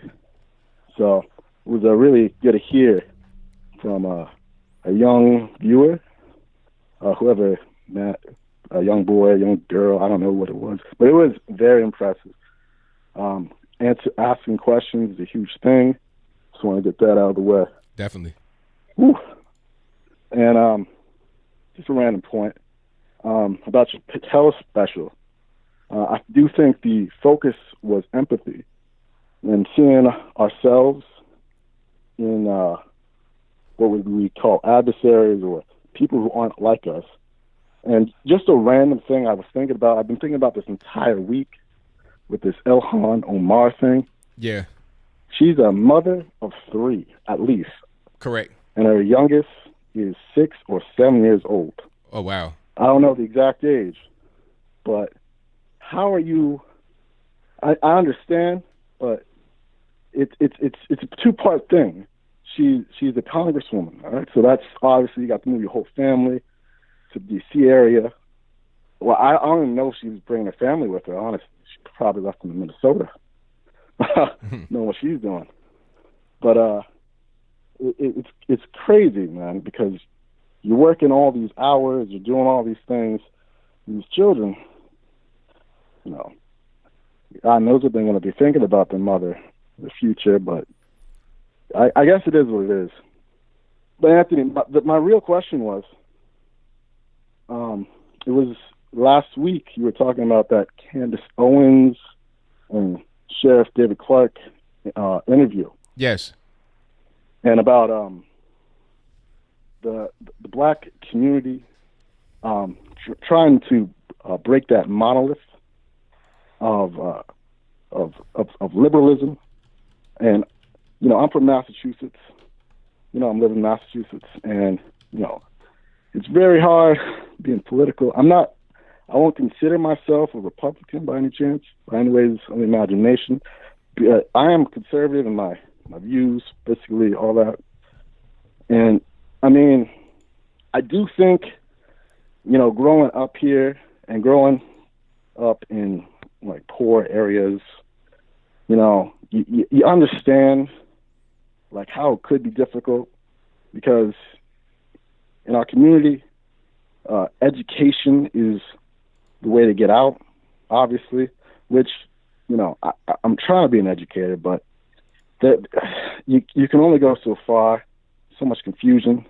Like earlier on in the show, we were talking about the Civil War. That that's a funny thing here because it's such a complex issue, and you go over it about maybe 3 weeks in class. Yeah, pretty much. Yeah, basically. Maybe, of course, if you're going deeper into like U.S. history, going farther, but it always comes out with the thesis. You know, slavery caused civil war. Civil war was good. The North was good. And I mean, I don't want to go over it, but it's much more complex than that. So that's why asking questions is an important thing. And you know, as I was going back to the education, it's serious. We have to think about as what an answer could be, as opposed to education, because you know the Democrats will say education is a huge point, and that funding resources to move to that. But obviously, that's not a straight answer. So I was wondering what your perspective is on that, and how I see that as being the main sticking point. What is your exact question? Yeah, okay, sorry about that. I see education as the main sticking point for why the black communities, especially in urban centers, are sticking with the Democratic Party. What would be your answer to that? Well, yeah, that's part of it. The education, that's definitely part of it. But it's a few things. The main thing is, you know, what you learn at home, what your mom or your dad or your grandma, whoever's raising you, they're telling you, and also your environment, what you're learning around you, your friends, what they're talking about, just your general environment where you live, where you grow up, and then school, they just reinforce it. So it's a multi-pronged approach. Also, television, movies, entertainment, it all kind of works together. So you're hearing the same things everywhere you turn. You're hearing the same thing at home, at school, in church, in the music, on TV. You never hear anything else. So the education at school is a part of it, but also your education in general all around you. You never hear anything else from anybody else, so you never have a chance to know anything else. How would you even know to look and see if something was wrong or different if you've never even heard that there could be a possibility of that being the case? So it's a multi-pronged approach, really. Well, don't you see that as a positive feedback? Because, you know, because of this being reinforced, all this, and the school is so central in these young folks' lives, it's kind of hard to break out of that. Don't you agree? Yeah, it definitely can. That's why a lot of us are starting to pop up. A lot of people that are conservative and have voices to be able to talk to people and to be, you know, like people might just kind of stumble upon us. You know, we're trying to just break that whole network of information that's always feeding them the same thing. We come in there as more information they never got before. People come on YouTube and find a guy like me randomly, and then they learn something different. I look like them. They think they can trust me, and then they watch me, and then they know they can trust me, and then they watch more and more and watch other people, and then they start to do research, and then they're able to find more information that way. So that's why many of us are here, to just be that kind of, you know, that bridge across the troubled water. Yeah, but I get that, of course, and that's actually a good point, because I know a lot of people were looking for channels like this during 2016, 2017, 2015. That was a critical period. People were asking questions. People had to ask questions. Yeah. And I don't know how that wave, that, you know, that energy or frequency can just, you know, move over to a wide mass, because. Well, the thing about it, you got to keep on. I may cut you off, but you just got to keep on going, because once you keep on going, more people are going to start to be interested. More people are going to start to speak out, and it won't just be an isolated thing. It won't just be me. It won't just be the next person. It'll be a lot of us. It'll be 100 of us, 1,000 of us. We just got to keep on going and keep spreading the message, because when we do that, more people are informed, and then more people are going to go out there and tell people. That's just kind of how it is. You got to multiply your knowledge, you know, multiply those that have the knowledge, so then they'll be able to tell other people, and just spread it that way, to the point where it's no longer taboo or secret information. it'd be commonly known because everybody's talking about it. But you just got to keep on pressing forward. But I got a lot of calls on the line, man. Thank you for the call. Definitely appreciate you. No problem. Have a great day. Thank you for taking my call. All right, no problem. All right, shout out to the caller. Yeah, you just got to keep on trucking, keep on going, and keep on pressing. Don't just, don't back off. Just keep on rocking like that. But let me get to my next call here. 513, you're on the line. Who am I speaking to? This is Julie.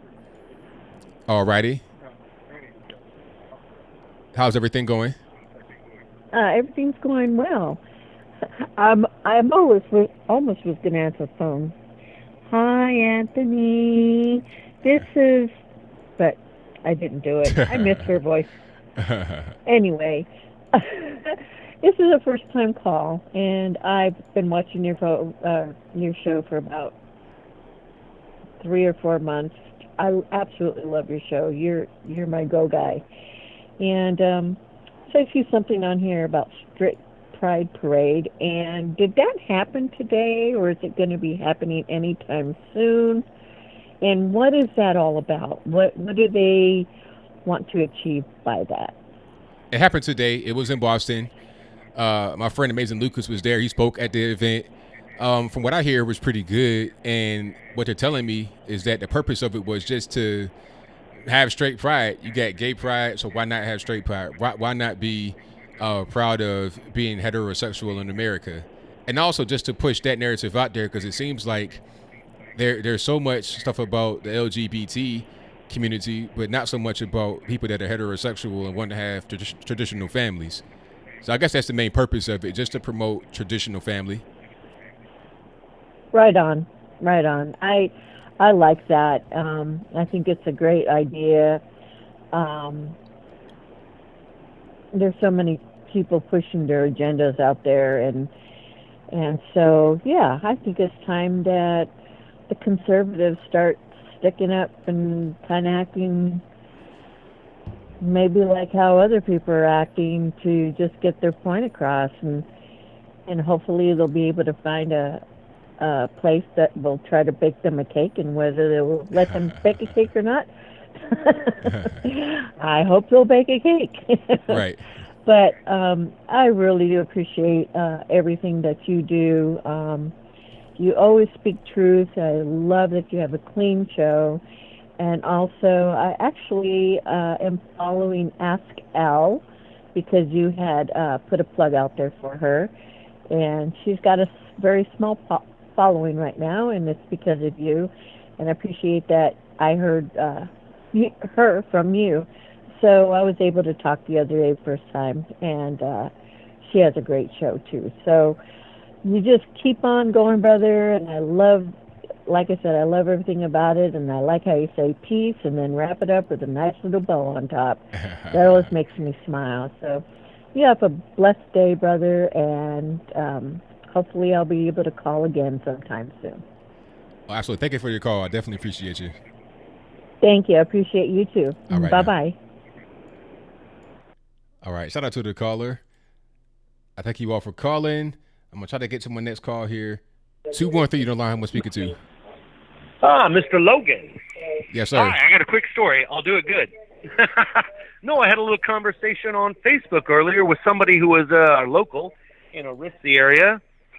Well, somebody was talking about their PD, Los Angeles school district teacher, who promotes, was obviously a socialist because he got the big red banners on his flag, and he's bugging people. I got a little conversation on Facebook that was interesting about how we need to be a little more accepting of the people who poo on our front doorsteps. Well, okay, now that's not really going to work out too well. Dang. Yeah. Hey, I got a little bit of feedback on my headphones actually, so you can turn your speakers on in the background. That'd be great. Oh, geez. Okay. Yeah. Sorry. Yeah. Done. But actually, the most interesting part was how, when I tried to explain things to him, he was dismissive, and he said, "Strong statements. I don't have time for this silliness. Best to you." And I then hope you treat your students with more regard than you do adults when you are challenged. And Yeah, he's basically saying, piss off, I'm going to say what I do. So I hooked in and I gave him the Minds conference link. But, actually the thing was how does what I say affect you?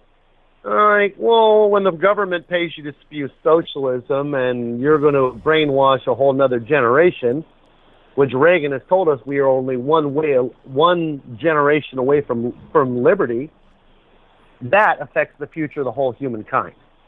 And that's all. And I appreciate your work. Thank you, brother. Take care. All right. Thank you for the call, man. Definitely appreciate you. All right. Shout out to the caller. And shout out to the young caller from earlier. So Harley Speaks TV says, attention, everyone in this chat, and Anthony Brian Logan. I'm a girl, not a boy. Hey, I'm sorry. I can't tell the difference between a girl and a boy when you're talking about a young voice. All I know is little kid voice. I'm sorry. But shout out to you for the call. That was a great call earlier. That was a young caller that came in and was talking about a few things for a while. I think he like 11 or 12 years old. So shout out to you. And shout out to Faith Jones, who says, ABL for that $1 million smile. I thank you for your donation. I definitely appreciate you. And did I get everybody on the super chat? I think I did. Hold on here. And we got a little while left. I'll take probably a couple more calls and then wrap it on up. Put a nice bow on the top. We got about 10 minutes left. We're at about 10:50 p.m. Eastern time. And yeah, I got everybody on super chat. Thank you all. Tomorrow is September the 1st. Can you believe it? And before you know it, we'll be at daylight savings time, and then it'll be winter time, and then it'll be 2020. Who's going to be the nominee for the Democrats? I mean, we know that Trump's going to be the nominee. You got people like Joe Walsh trying to primary him. What they may end up doing is trying to run independent, but it ain't going to be no Ross Perot situation. You know, that's not going to happen. They won't. It'd be, if anything, it'd be like Gary Johnson. I would even say that people like what's the man's name, Walsh, whatever his name is, Joe Walsh, they don't have as much juice as Gary Johnson did in the Libertarian Party. So it won't be Ross Perot situation where he's able to take a lot of the vote away from Trump and have the Democrat win by default. It ain't gonna be like that. And Gary Johnson was a mess. What is Aleppo? He was stronger, in my opinion, than Walsh.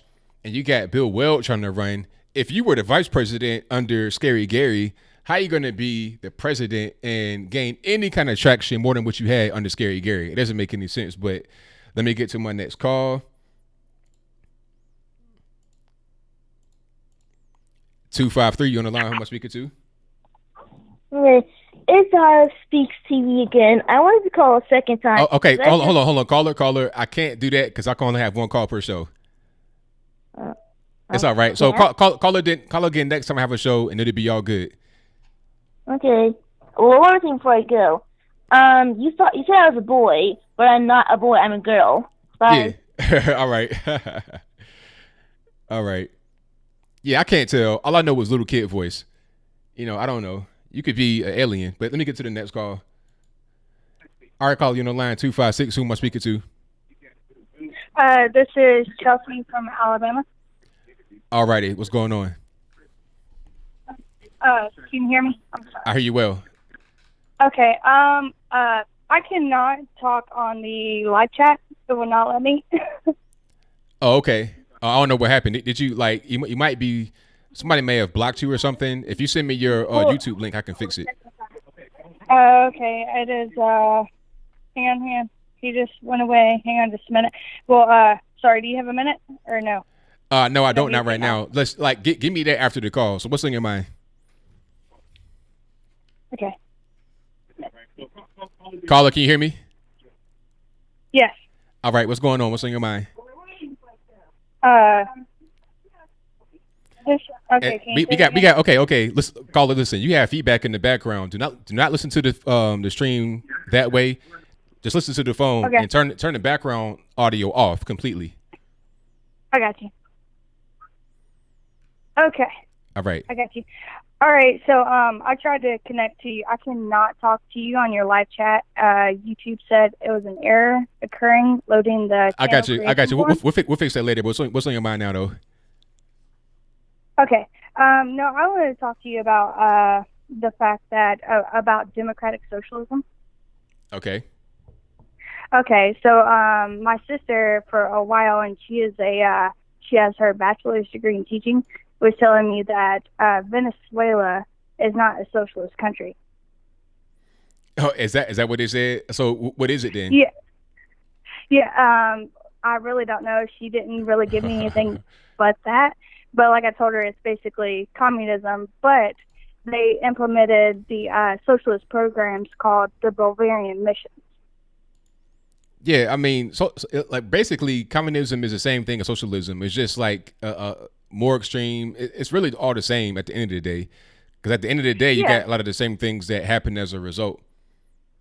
Yes, and with Venezuela, they were one of the richest countries when it comes to oil. And then whenever they introduced the socialist programs, then they started borrowing money from foreign countries, and then they started printing money, which is what caused inflation, which is what caused their downfall. Mm-hmm. Right. That is correct, 100%. And people don't seem to really understand that. They seem to think that, well, we could do the same things they did, but it'll be different here because we're America. No, there have been nations that have tried that before, and they have not been successful at doing so. Exactly. So my question is, and to me, basically, a democratic socialism is still socialism. It's just you vote Democrat. Is my stance on it. Yeah. So if that's not true, what would be the other definition for democratic socialism if that's not true? I mean, I don't know. I have no real idea of what it is. I mean, people want to just make up words that kind of sound good to them. They want to dress it up and have it be all cute and nice to avoid what's really going on. But at the end of the day, it's the same thing. It's going to be the same result. People are going to die. People are going to starve. And when it's all said, it's kind of like some of these cult leaders, when they get into a situation where they can't get out of, they get a really large following, and then food starts to become scarce and people start to leave and things happen. The police are on the back. The only way out is to kill people. It's the same thing all the time, over and over. That's how it ends. I agree. So why do you think so many millennials now actually believe in something called democratic socialism when it's still socialism? You just vote Democrat, basically. And Democrats, their main problem is they rely more on the government than the Republicans do. You see what I'm saying? Well, 100%. Yes. Go ahead. Yeah, I've been trying to inform my aunt that the difference between Republican and Democrat are based on policies. That's right. But see, these people, they don't understand this. People, a lot of individuals just don't understand. They don't really know what's going on. They rely on people like AOC to tell them information, and they don't do a lot of individual research behind it. They'll take what they say and sometimes what the media says for gospel without doing any kind of independent research and verification of the facts. I agree. So do you agree with democratic socialism is basically you vote Democrat, but you still believe in socialism, Yeah. even if you don't know what the meaning of that is? Pretty much. It's just a fancy term for socialism. Yeah. Okay. I agree. Well, thank you for talking to me. That's all I wanted to call you about. Well, I thank you for the call. Definitely appreciate you. Okay. You have a nice night. All right. Same to you. Bye. All right. Shout out to the caller. And that is a wrap for me tonight. Thank y'all for being here. I most certainly appreciate you. I'll be back with a live show on Wednesday of this coming up week. I'm here every Wednesday and Saturday from 8 p.m. Eastern to 11 p.m. Eastern.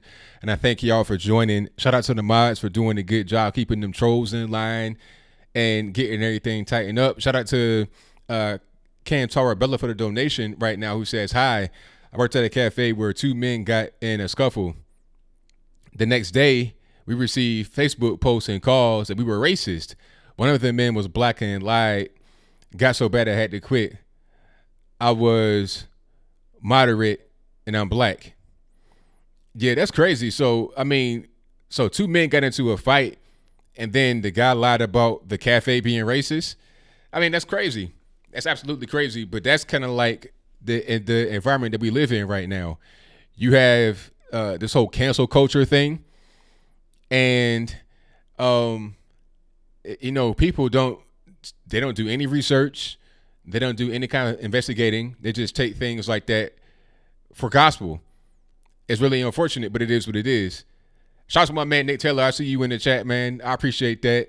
I enjoyed the show tonight. And shout out to Crush Griffin for the donation. Definitely appreciate you. And for the other one as well, I appreciate that. And did I get everybody on Super Chat? I am up to date. So that's a wrap for me. Like I said, I'll be here Wednesday and Saturday night live from 8 p.m. Eastern to 11 p.m. Eastern, taking calls, talking a little bit about everything. Happy Labor Day as well. I appreciate y'all for being here on a holiday weekend. And if you are in the path of the hurricane, please be safe. Don't go out there driving if you don't have to. If you need to evacuate, please do so. If you have not gotten your supplies yet, do not get bread and milk because that'll go bad the fastest out of anything you could get. Get some canned goods, get some water, get some batteries, a manual can opener, because if you are in a situation with no power, the electric one's not going to work. And get a good one from a store like a grocery store. Don't go to the dollar store and get one because it'll break and you're not going to be able to eat. Also, if you got pets, make sure they're straight. Anybody that's elderly, check on them to make sure they're okay. Anybody in your neighborhood that may be bedridden, wheelchair, or whatever, or just elderly, make sure they're straight. Thank you to Psalm 91 who says, God bless you, Mr. Logan. Well, God bless you as well. Thank you for your donation. And that's all I got. So y'all be safe. Until next time, y'all be safe. I'm out. And peace.